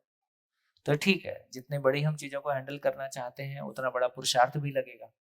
तो काम की बात इतनी ही है कि मानव मूलतः गलती करना नहीं चाहता है। वो बेसिकली अच्छा ही करना चाहता है, अच्छा ही सोचना चाहता है, सफल ही होना चाहता है, सुखी होना चाहता है। उसका सही रास्ता हमारे पास नहीं है, इसलिए मानव गलतियां करने के लिए बाध्य होता है। प्रकृति में यदि मानव है और सभी मानव सुखी होना चाहते हैं, सफल होना चाहते हैं, अपनी आवश्यकताओं की पूर्ति चाहते हैं, इसका मतलब प्रकृति में कोई व्यवस्था है ही। इस दर्शन के माध्यम से, इस अनुसंधान के माध्यम से प्रकृति में जो मूल चाहत है सभी के सफल होने की, सुखी होने की, वो पूरा होने का एक प्रैक्टिकल स्वरूप सामने आता है जो कि प्रैक्टिसेबल है, जिसको हजारों लोग आज प्रैक्टिस कर रहे हैं। जी बोलिए। तो जैसा हम मतलब जाने अनजाने में प्रकृति का, नेचर का शोषण करते हैं, रिश्ता नहीं बनाए रखते हैं और नेचर को अपना गुस्सा या अपना दिखाने का कभी हमको दिखाती नहीं है। दिखाती है तो वही ना। हाँ, ये 9 तपा में बरसात हो रही है। हाँ, ये गुस्सा ही तो है। तो वही मैं भी नोटिस किया। 9 तपा में गर्मी नहीं हुई तो बरसात अच्छी नहीं होगी। हाँ, है ना। और लगभग जो पूरा ट्रेंड बदल रहा है, जो मरुस्थल थे वहां बरसात हो रही है। जहाँ अच्छी बरसात होती तो धरती पे मरुस्थल का होना भी धरती के वातावरण को बनाए रखने के लिए एक आवश्यकता है। पहाड़ का होना भी एक आवश्यकता है और जंगल का होना भी एक आवश्यकता है। उसका एक रेशो है। अब ये पूरा रेशो डिस्टर्ब होगा तो दोबारा चीजें रीऑर्गेनाइज होंगी और क्या क्या चीजें टूटेंगी ये अभी कहना मुश्किल है। आज और कल में ही अगर हम देखें तो कल हम रात को जाके आईपीएल मैच देख रहे थे। तो आईपीएल मैच पहला आईपीएल है जो 3 दिन चला है। अच्छा। आईपीएल होने वाला था फाइनल परसों। अच्छा। बारिश के कारण कैंसिल हो गया, कल हुआ। तो वो भी प्रकृति ने अपना हेलस्टोन फेंका तो वो अपना पावर बीच बीच में दिखाती है। आज हम शिविर में बैठे हैं, बाहर हवा चल रही है, पार्क भाई जाके झंडा थोड़ा लोअर करके बिकॉज हवा इतनी चल रही है। तो अलग अलग तरह से हम देख रहे हैं। मैं यहाँ बैठा हूँ, मेरे को एक व्हाट्सएप आया कि मेरे घर पे बॉम्बे में आज पानी की कटौती हो गई है। पूरे बॉम्बे में अब से 30% पानी आएगा। तो अलग अलग तरह से प्रकृति भी अपना दिखा रही है कि पावर क्या है और हमको रिमाइंड कर रही है कि भाई हमारी तरफ भी ध्यान दो। बिल्कुल बिल्कुल, ठीक बात, ठीक बात, बढ़िया, शानदार, अच्छी बात हुई। सूत्र क्या निकला? सदव्यय ही कमाई है, अपव्यय ही कमाई है। सदव्यय का मतलब राइट इन्वेस्टमेंट। राइट इन्वेस्टमेंट का मतलब है कि मानव लक्ष्य के अर्थ में जो इन्वेस्टमेंट है, तन मन धन का नियोजन है, वो राइट इन्वेस्टमेंट है। राइट इन्वेस्टमेंट पैसे का बढ़ना नहीं है। राइट इन्वेस्टमेंट हमारे हैप्पीनेस का बढ़ना है। ना सुविधा की कमी हो, ना खुशी की कमी हो। हर परिवार शिकायत मुक्त हो, अभाव मुक्त हो, ये समाज भय से मुक्त हो, प्रकृति में हमेशा संतुलन बना रहे, हमारी आने वाली पीढ़ियां बढ़िया से जी सकें और हमको गाली मत दें। आने वाली पीढ़ियां नहीं तो हमको क्या बोलने वाली? कैसे लोग थे, जीडीपी के नाम पे सब निकाल के प्रोडक्ट बना के चले गए, हमारे लिए कुछ छोड़ा ही नहीं। तो जीडीपी किसी देश के विकास का सूचक है कि सस्टेनेबल डेवलपमेंट, आने वाली पीढ़ियां भी ठीक से जी सकें, ऐसा हमारा जीने का डिजाइन होगा, ऐसा हमारा सोचने का तरीका होगा। हमारे पास कोई प्लेनेट नहीं है इस धरती के अलावा जहां हम शिफ्ट हो सके, और इस धरती को हम नहीं बचा पाएंगे, है ना? तो ये हम सोचने की बात है। चलिए, काफी अच्छी बात हुई और काफी अच्छे आपके रिस्पॉन्सेज रहे, तो थोड़ी सी बात और कर लेते हैं। तो देखिए, अगला मुद्दा हम और हैंडल करने की कोशिश करेंगे। अभी तक हम अर्थशास्त्र में पढ़ा रहे हैं कि आवश्यकताएं असीम है, साधन सीमित है, जिसको लेके हर व्यक्ति अपनी मानसिकता में अपनी फिजिकल नीड्स के लिए असुरक्षित रहता है, और असुरक्षित व्यक्ति सबके शोषण करने का सोचेगा ही।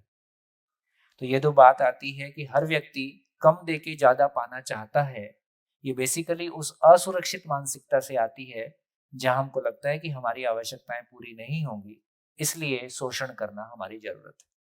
और हर व्यक्ति यदि, है ना, इसको देखते हैं धीरे धीरे। तो चलिए, मैं आपके सामने एक एग्जांपल रखता हूं, आप लोग बताइए। रोटी की आवश्यकता को देखते हैं, आवश्यकताओं के सीमित असीमित होने की चर्चा कर रहे हैं। यदि रोटी की आवश्यकता को देखते हैं तो वो सीमित नजर आती है कि असीमित नजर आती है? सीमित, इसमें कोई कंफ्यूजन नहीं है ज्यादा। तो रोटी की आवश्यकता, ऐसा नहीं होता है कि पड़ोसी मेरे होटल में गया और किसी पार्टी में गया, या दोपहर को आप लोग खाना खाते हो, कितने लोगों ने ऐसा किया कि सामने वाला 4 रोटी खा रहा है तो मैं 8 खा के दिखाऊंगा? आपने ऐसा नहीं किया। इसका मतलब ये हुआ है कि रोटी के मामले में ज्यादा कंफ्यूजन नहीं। लेकिन जैसे ही गाड़ी, साड़ी, मोबाइल की ओर मामला जाता है, अब आवश्यकताएं सीमित लगती हैं कि असीमित लगती हैं? अब ये असीमित होने लगती है। बात क्लियर है? तो क्या कारण है कि रोटी भी फिजिकल नीड है, शरीर की आवश्यकता है, कपड़ा, मकान, गाड़ी भी शरीर की आवश्यकता है। रोटी की बात करते हैं तो आवश्यकताएं निश्चित नजर आती हैं, कपड़ा, मकान, गाड़ी की बात करते हैं तो आवश्यकताएं असीमित लगने लगती हैं। क्या कारण? क्या कारण है? जो लोग पहली बार शिविर कर रहे हैं वो लोग सोचें, बताएं, बताइए। हाँ जी, है? माइक दीजिए, पीछे पीछे माइक दीजिए।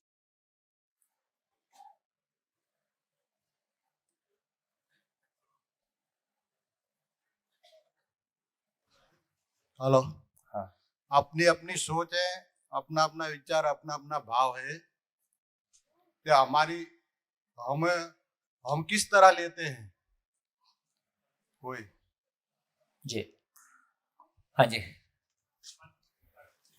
हेलो हेलो, हमारी मान्यता जो होती है, इसलिए हम ऐसा सोचते हैं कि अगर हमारे पास पैसा ज्यादा होगा, घर ज्यादा होगा, गाड़ियां ज्यादा होगी, तो सब हमें रिस्पेक्ट देंगे। इसलिए ये कंडीशन पे हम प्री कंडीशन इंटरेस्टिंग है। सर बोलो। हाँ जी, बोलिए। अपने को जो रोटी लगती है, वो अपने को जो जितना भूख है उतने आप रोटी खा सकते हैं। ज्यादा रोटी खाए तो वो पच नहीं सकती, अपने को तकलीफ दे सकती है। हाँ, आपने को जितनी की भूख है वो सीमित क्या है कि आप कितना खा सकते हैं। उससे ज्यादा कभी रोटी खाई आपने तो अपने शरीर को तकलीफ दे सकती है।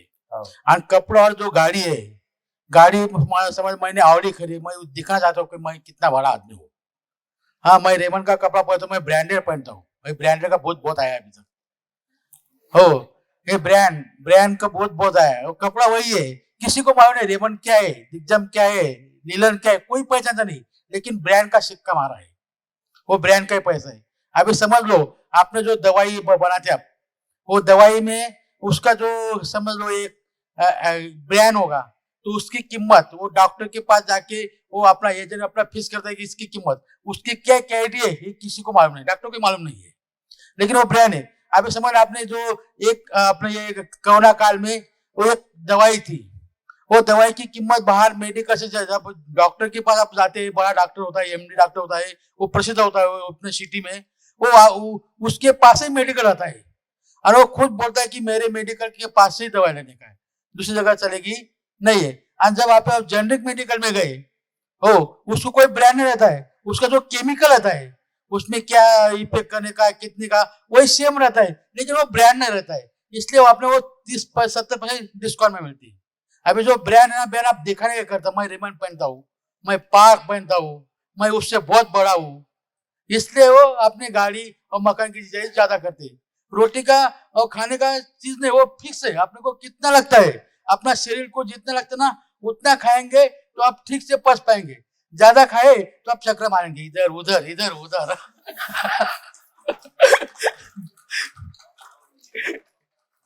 यही भाव है।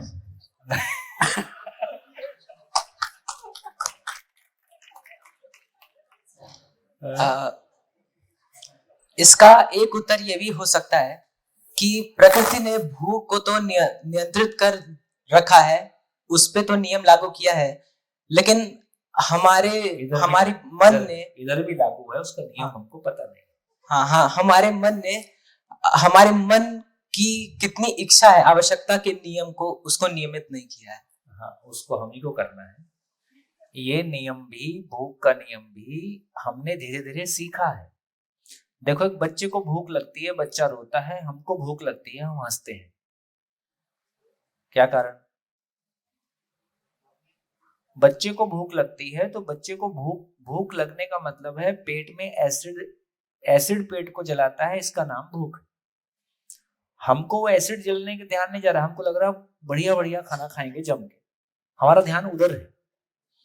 बच्चा उस भूख को पहचान नहीं पाता है, इसलिए उसका ध्यान उस पे जाता है। तो बेसिकली भूख भी हमने कभी पहचाना है, सम्मान हम अभी तक पहचान नहीं पाए। तो हम क्या कोशिश कर रहे हैं? हम लोग कोशिश कर रहे हैं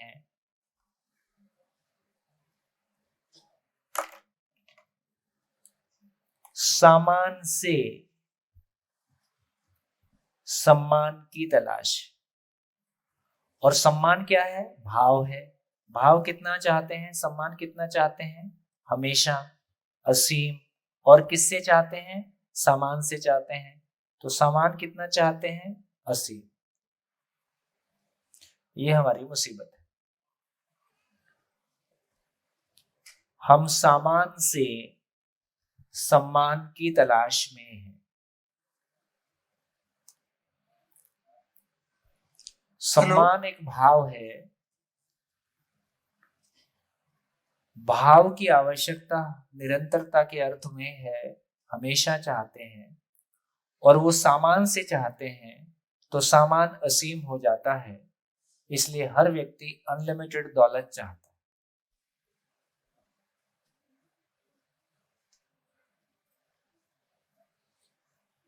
कितने प्रतिशत लोग? कितने प्रतिशत लोग? इसमें अनपढ़ और शिक्षित का कोई फर्क नहीं है, इंडिया और अमेरिका का भी कोई फर्क नहीं है, किसी धर्म और जाति का भी कोई विशेष फर्क नहीं। इससे यह पता चला कि इस धरती पे मानव को आए 2 लाख साल हो गए। कल्पनाशीलता का विकास 60,000 साल पहले हुआ। फिलोसॉफिक डेवलपमेंट हमारा 5,000 साल पहले हुआ। तो 5,000 साल के फिलोसॉफिक डेवलपमेंट के बाद भी कितने लोगों को सम्मान समझ में आया? क्या लगता है? धर्म, अध्यात्म, विज्ञान, समाज, माँ बाप सब मिलके हम कितने लोगों को सम्मान, कितने लोग हैं जो सम्मान से सम्मान की तलाश में हैं? कितने प्रतिशत? Almost all, 99.9।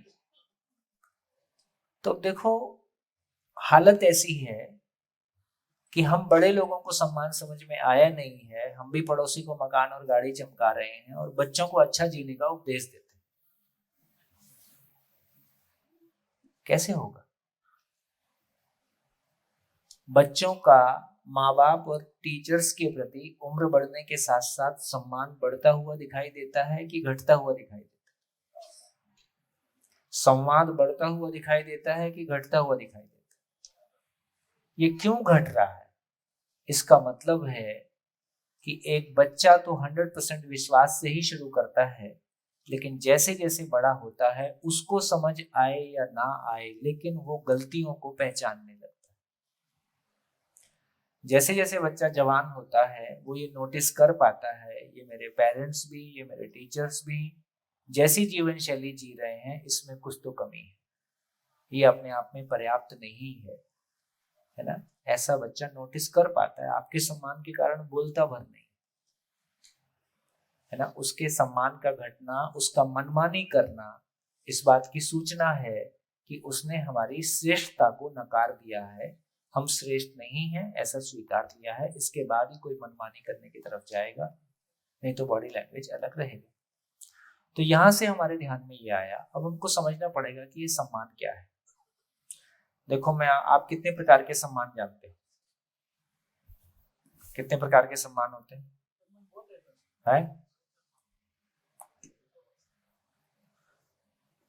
मैं आपको 6 प्रकार के सम्मान बताता हूं। देखो, आप होटल में खाना खाना जाते हो तो बैरा आपको सलाम मारता है, आप खुश हो जाते हैं। उसने आपको सलाम मारा कि आपकी जेब को सलाम मारा? भ्रम हो तो फटे कपड़े पहन के उसी होटल में चले जाओ, वही डंडा लेके आपको दौड़ाएगा जिसने आधे घंटे पहले आपको सलाम मारा था। तो ये आपका सम्मान है कि धन का सम्मान? धन का सम्मान। हम एक पद पे होते हैं, कई लोग हमको सलाम मारते रहते हैं और रिटायर होने के बाद कोई हमारे पास नहीं आता। तो ये कौन सा सम्मान है? पद का सम्मान है, प्रोटोकॉल का सम्मान है ना। फिर एक सम्मान है कि रिश्ते में कोई हमसे बड़ा होता है, हम दिल से बेशक सम्मान ना करें, बाहर से नमस्ते करते हैं। ये आपका सम्मान है कि रिश्ते का सम्मान? रिश्ते का सम्मान है। एक उम्र का सम्मान होता है, अपने से ज्यादा उम्र के लोगों को हम थोड़ा सा, है ना, बचा के निकाल लेते हैं, ज्यादा कुछ नहीं बोलते हैं। तो ये किसका दिल से सम्मान है कि उम्र का सम्मान? उम्र का सम्मान। तो कितने प्रकार के हो गए? 4 प्रकार के। फिर ये अगले वाला बहुत खतरनाक है। आप किसी को अपना, मतलब मैं एग्जाम्पल के रूप में कहता हूँ कि जैसे बहन जी किसी पार्टी में गई और बहन जी को उसकी दोस्त ने बोल दिया कि बहन जी ये तो वही साड़ी है पिछली बार वाली। बहन जी 6 फुट नीचे, और सीता जी कैसे जमीन में गई होंगी वो तो नहीं पता, लेकिन बहन जी जमीन में चली गई। और दिल्ली में क्या है, गाड़ियों का चलन बहुत है। कौन सी गाड़ी से आए हो ये बड़ा स्टेटस की बात है, और मुसीबत यह है कि गाड़ी पार्किंग में छूट जाती है। अब क्या करें? तो पहले जाके की चेन टेबल पे रखना पड़ता है ताकि आपको पता रहे कि कैसे बात करना है। दिल्ली में एक और खतरनाक क्वेश्चन, कहाँ रहते हैं? बस इसके साथ जुड़ा हुआ है कि आपको सम्मान देना है कि नहीं देना। सामने वाले ने बोल दिया डिफेंस कॉलोनी, तो सामने वाला गया। एक और भी बोलते हैं कि महिलाओं से उनकी उम्र और पुरुषों से उनकी सैलरी नहीं पूछते। क्यों नहीं पूछते? क्यों ऐसा है?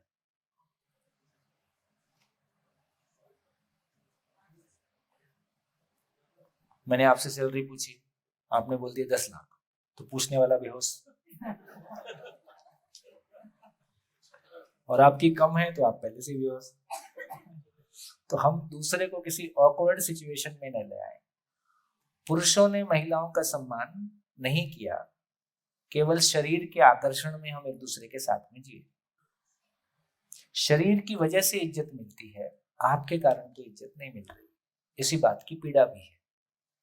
अब जब शरीर के कारण ही मिल रही है तो ये शरीर जवान दिखना चाहिए, तो शरीर जवान दिखे हमेशा, इसके लिए महिलाओं से उम्र पूछना ठीक नहीं।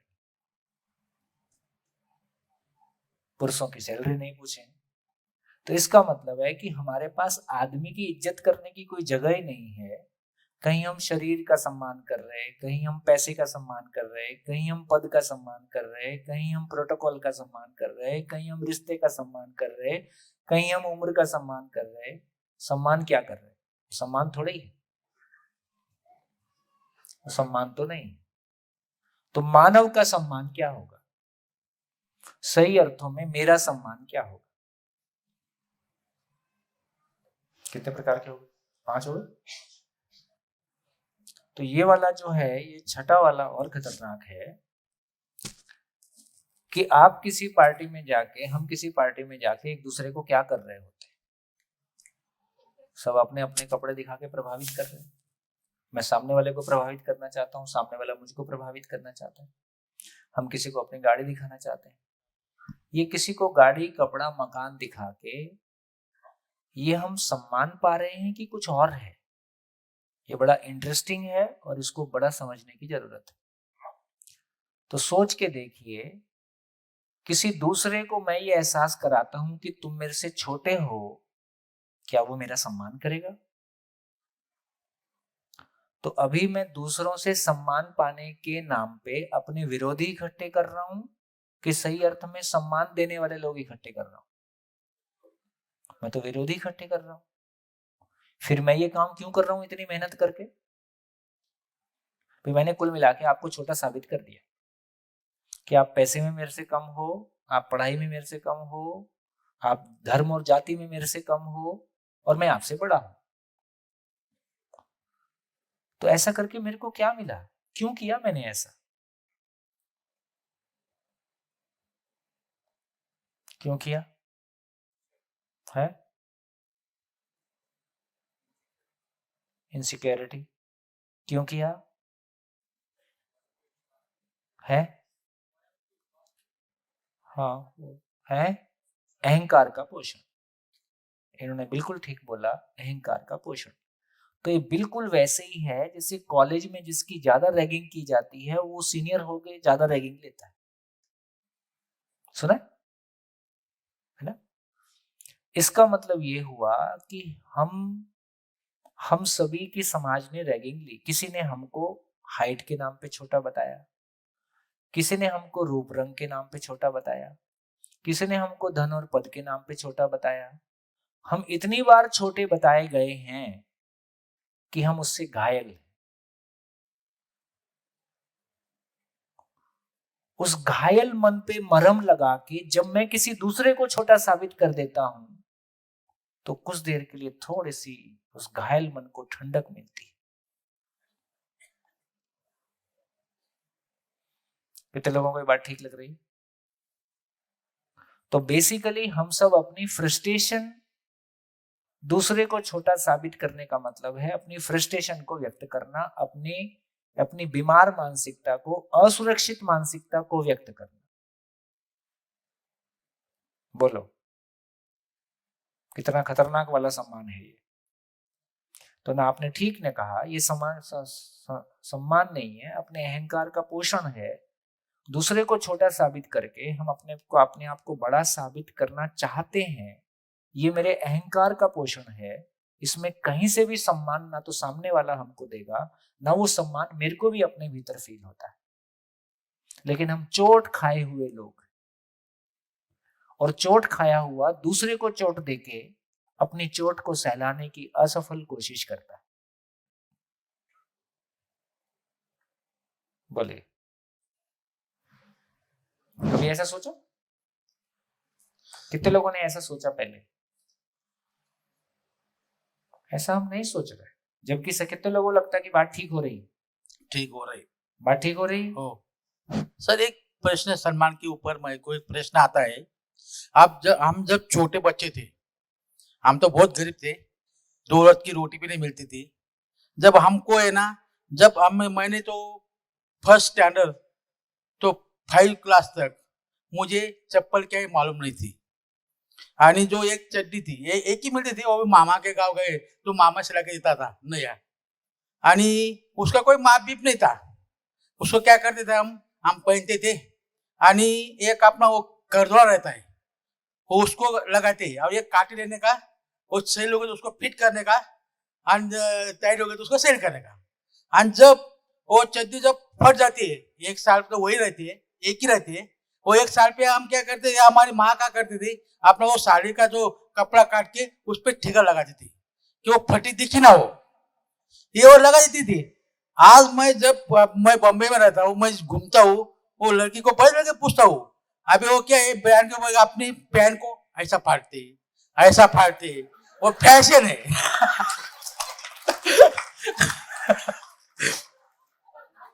मैं पूछता हूँ ये कौन सा फैशन है? वो अपना वो पैंट फाड़ के, वो शर्ट फाड़ के, और अभी मैं बम्बई में रहता हूँ ना, इधर बहुत फार्म हाउस है। वो फार्म हाउस जब अपनी जो भारतीय संस्कृति जो है, वो स्त्री को एक तो साड़ी में अच्छी दिखती है, वो अपना सलवार गाउन पहन के ठीक से पहन लिया तो अच्छी दिखती है। अभी वो जो ऐसा कपड़े पहनते हैं, वो कपड़े से अंदर का सब कुछ दिखता है। ये सही बात है, गलत मत मानो, ये सही बात है, हमने देखा है। जब वो बारिश में, वो कौन सा सम्मान है, ये कौन सी फैशन है, ये कौन सा सम्मान है, ये कौन सी फैशन है? जब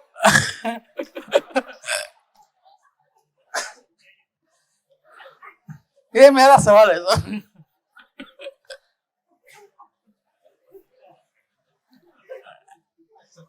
देखिए, इसका आंसर ये है, पल भर के लिए झूठा ही सही।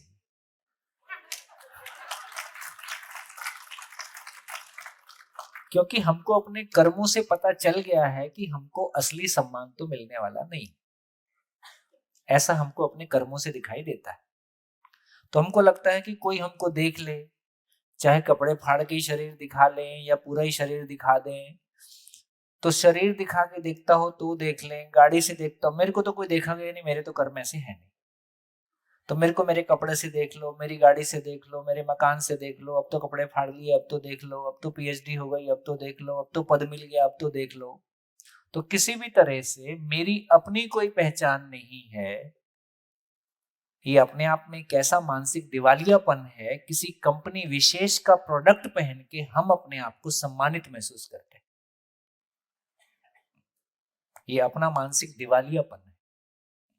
आजकल थोड़े से सभ्य लोग, थोड़े से भी मैच्योर लोग, ठीक ठाक लोग अपने विजिटिंग कार्ड पे डिग्री नहीं लिखते। डिग्री लिखने का चलन चला गया। उसको लगता है कि मेरा नाम ही पर्याप्त है मेरी पहचान के लिए। अब जब हम इस जगह में पहुंच रहे हैं, तो इसका मतलब है कि वो तमाम चीजें, तो ये अपने भीतर, अपने कोई चीज को जब समाज का बड़ा वर्ग करने लगता है तो फिर उसको हम फैशन मान लेते हैं। तो इसका मतलब है सही गलत का एक बड़ा मापदंड ये है कि मास उसको करने लगा, बहुत सारे लोग उसको करने लगे, तो फिर वो हमको सही लगने लगता है।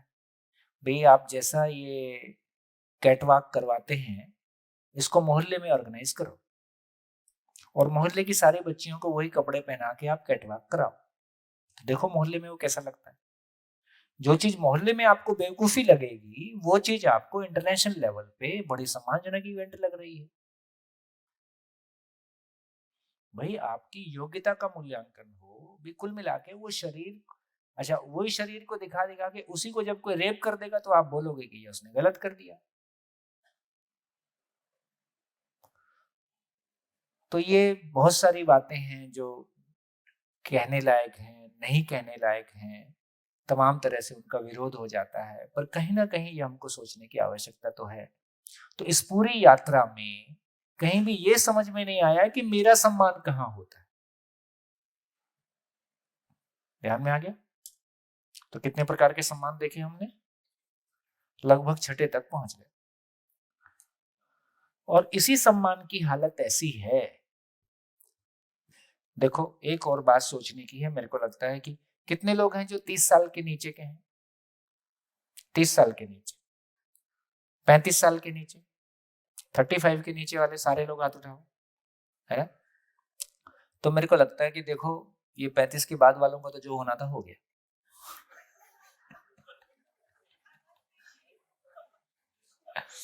अब इनको कुछ सद्बुद्धि आएगी तो कुछ कर लेंगे, नहीं आएगी तो ये जाने।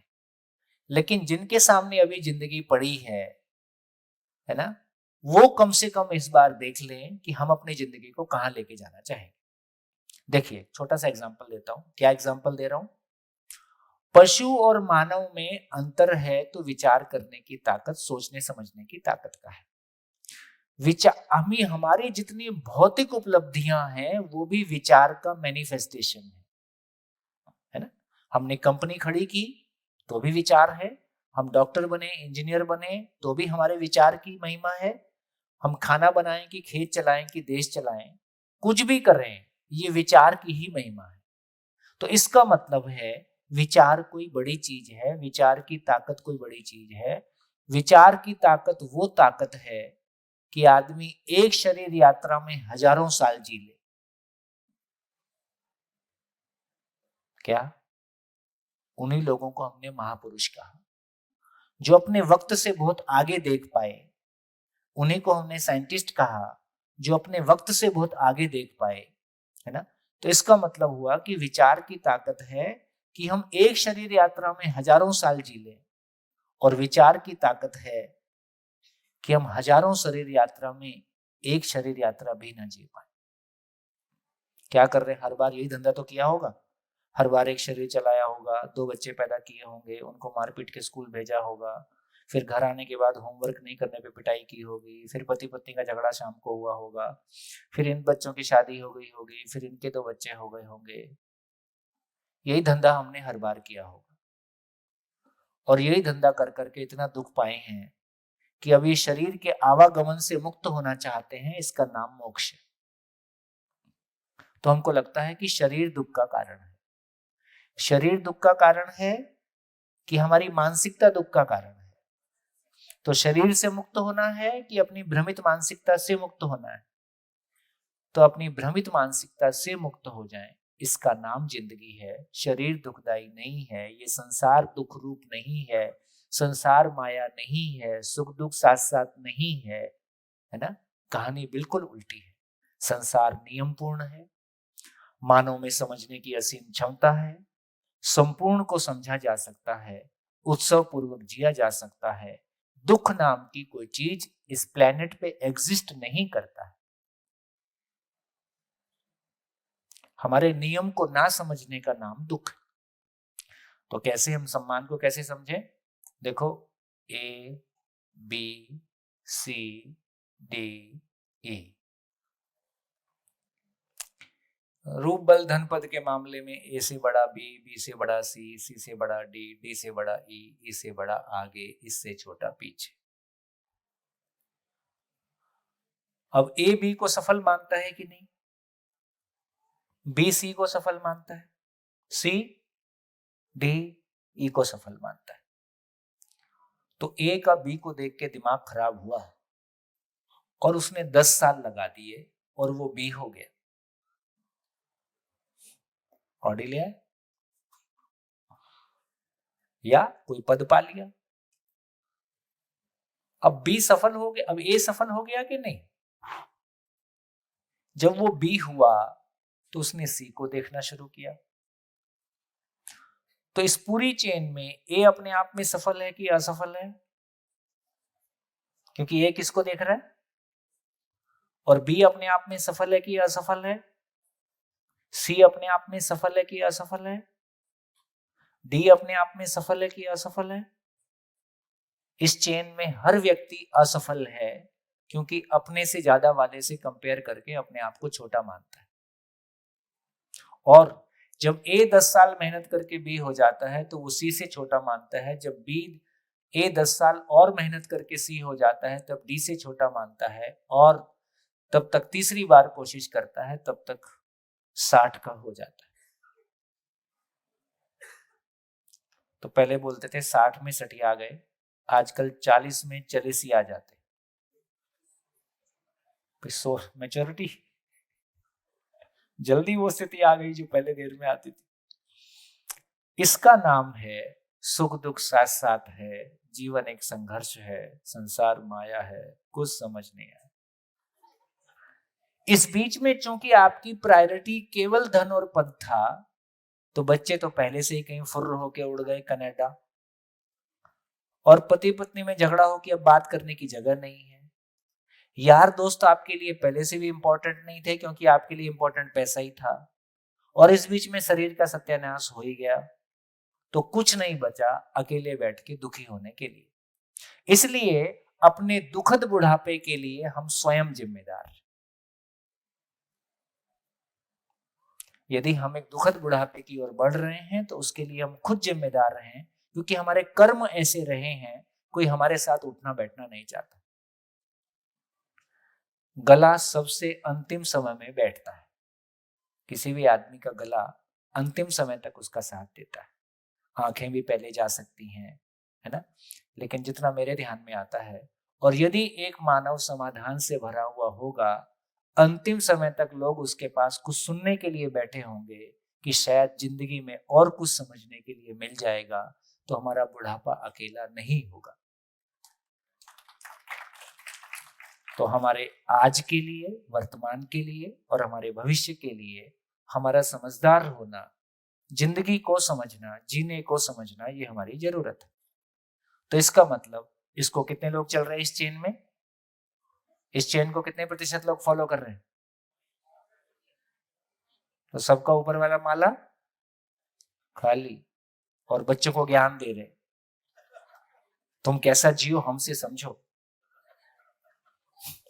बच्चा बोला चुप रहा, बस पैसा दे दे, बाकी मैं समझता हूं। 5th तक का बच्चा मम्मी को निपटा लेता है, 10th में आते आते पापा को निपटा लेता है। उसके बाद मैसेज बहुत क्लियर है, बस तुम्हारे पास काम की चीज एक ही है, पैसा, बाकी मैं समझता हूं। तो फिर अब बताओ, मानव का एक्चुअल सम्मान क्या हुआ? तो देखो, आंखें बंद करके आप उस व्यक्ति को याद करो जिसका आप दिल से सम्मान करते हो। कर लिया? अब बताओ, उस व्यक्ति का सम्मान आप मकान के कारण करते हो, गाड़ी के कारण करते हो, धर्म के कारण करते हो, हाइट के कारण करते हो, रंग के कारण करते हो, कि पैसे के कारण करते हो, कि पीएचडी के कारण करते हो? क्या कारण से करते हो? किसी व्यक्ति का हम दिल से सम्मान क्यों करते हैं? हेलो, किसी आचरण के कारण ही करते हैं, है ना? किसी आचरण के कारण ही करते हैं। जब आप किसी का सम्मान किसी आचरण के लिए ही करते हैं, तो कोई दूसरा भी आपका सम्मान करेगा तो क्यों करेगा?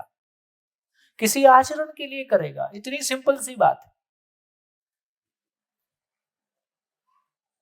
इतनी सिंपल बात है। जिस काम को आप नहीं कर रहे हो, सोचने का काम किया ही नहीं। आप सोच के देखिए ये बात कैसी लगती है। क्या बात जो मैंने कहने की कोशिश की कि हम दूसरों को घायल करके अपने आप को बड़ा बनाने की कोशिश कर रहे हैं। घायल ही तो कर रहे हैं, ये साबित कर रहे हैं कि देखो, तुम गरीब हो, मैं अमीर हूं, तुम छोटे हो, मैं बड़ा हूं। तो कुल मिला के हम हमारी फ्रस्ट्रेशन को व्यक्त करते हैं, हम अपने अहंकार का पोषण करते हैं, हम खुद अकेले होने के लिए, हम खुद अकेले हो जाने के लिए प्रयासरत हैं। और फिर हम रो रहे हैं कि हम अकेले हो गए हैं, कोई हमारे साथ नहीं। इतनी सी भी बात समझ में नहीं आ रही कि हम खुद अपने दुखी, हम खुद अपनी कब्र खोदते हैं, रोज खोदते हैं। हम दुखी होने के लिए संकल्पित हैं और रोज इस काम में हम सफल होते हैं। बोलिए, क्या समझ में आया? तो इस पूरी चर्चा से क्या समझ में आया? तो इस पूरी चर्चा से हमको समझ में आया कि ये पूरी दौड़ जो समाज में लगी है सामान से सम्मान की ओर, और दूसरा लगाए तो लगाए।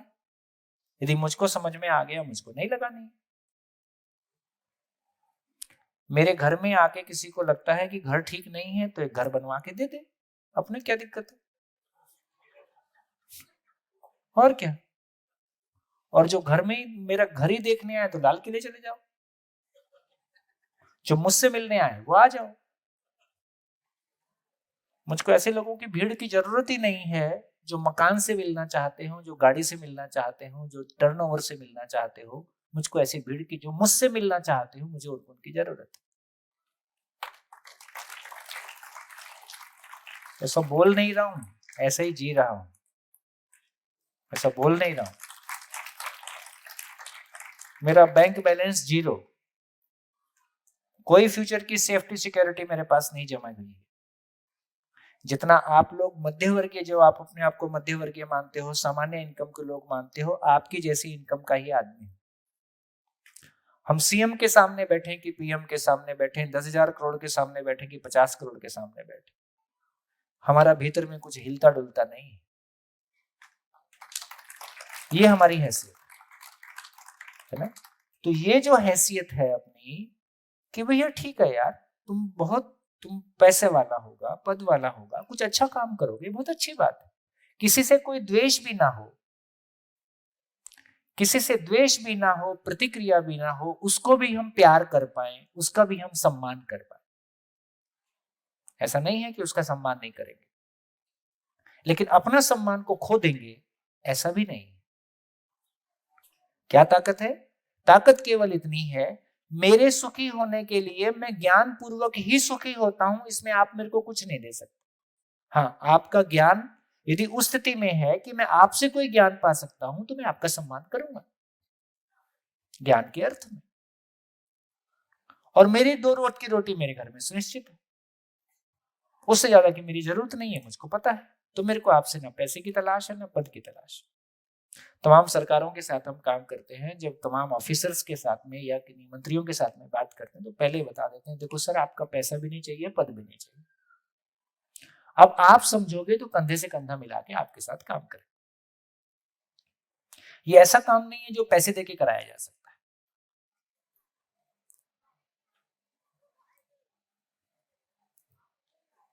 मोदी जी जब सीएम थे तो मैंने जो बताया था ना, वो पुलिस एकेडमी वाला शिविर, वही शिविर में वहां के जो आईपीएस थे, शायद उन्होंने मोदी जी की तरफ से मैसेज आया कि मोदी जी मिलना चाहते हैं और वो ऑफिस में मिलेंगे, आधा घंटे के लिए मिलेंगे। मैंने कहा देखो, मेरे को तो कोई काम है नहीं, तो मैं ऑफिस तो नहीं जाऊंगा। ऑफिस में वो जाए जिनको काम हो, मैं घर में आऊंगा और 1 घंटे के लिए आऊंगा। तो मैंने मोदी जी को वापस मैसेज कराया, उन्होंने उसको स्वीकारा। हम घर में मिले, 1 घंटे के लिए मिले, 1 to 1 मिले। तो मैंने उनको बताया, बोले उनको अपने सूत्रों से जो भी पता चला हुआ कोई अच्छी बात है, कुछ अच्छा हो सकता है। तो बोले कैसे शुरू करेंगे? मैं आपसे शुरू करेंगे।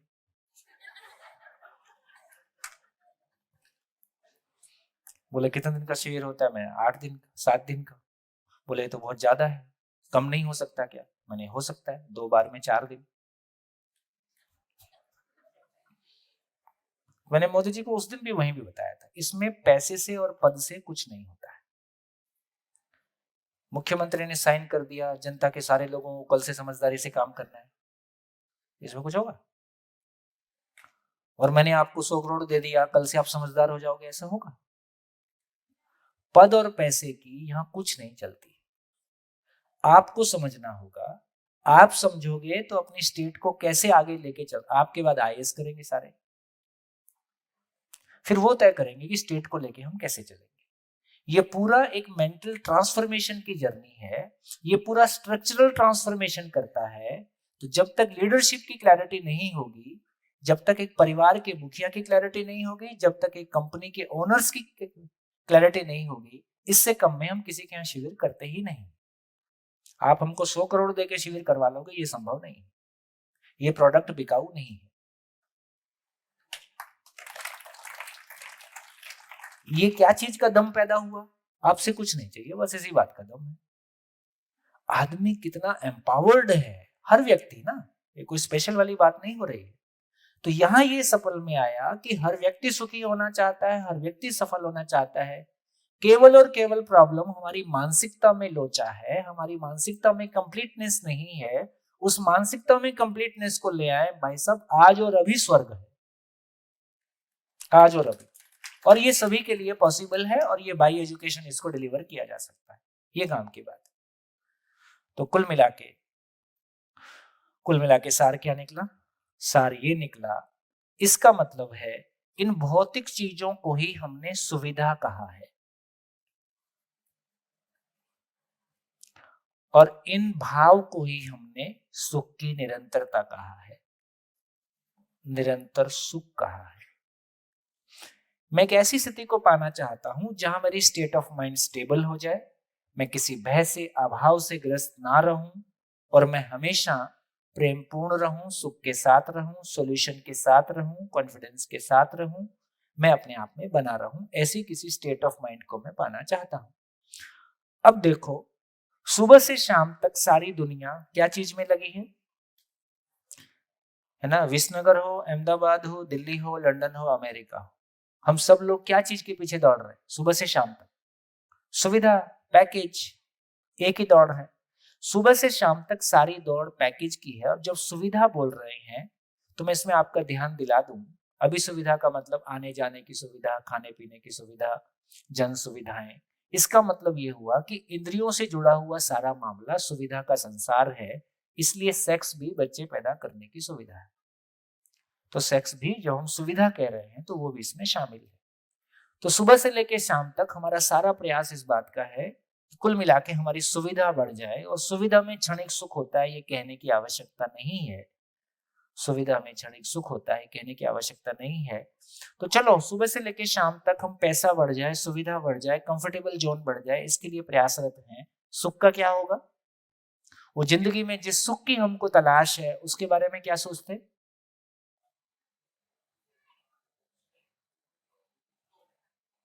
उसके बारे में क्या सोच रहे, क्या मान के चल रहे?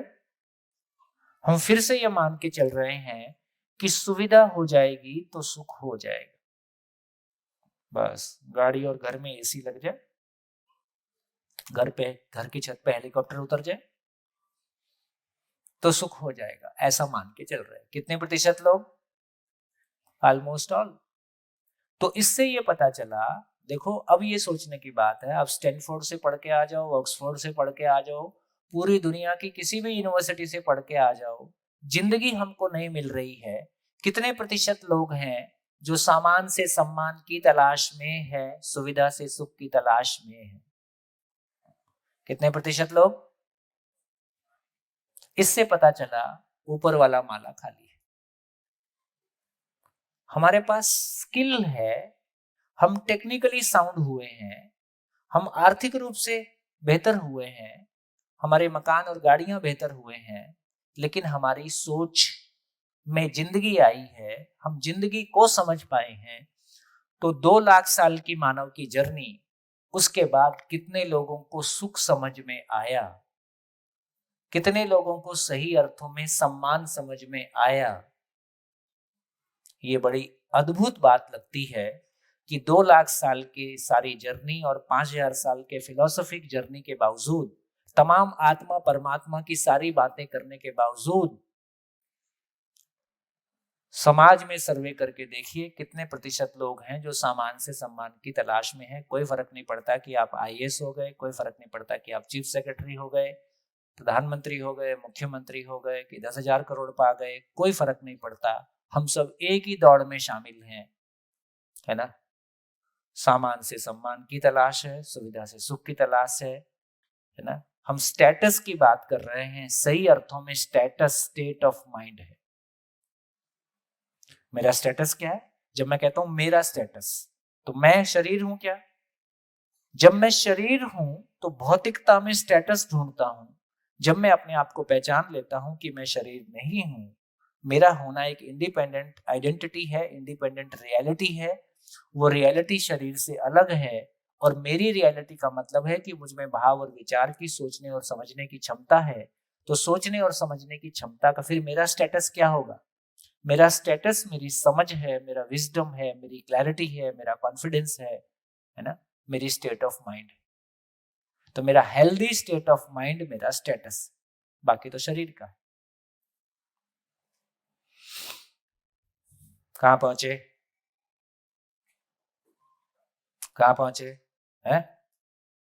रिपीट भाई, क्या रिपीट कर है?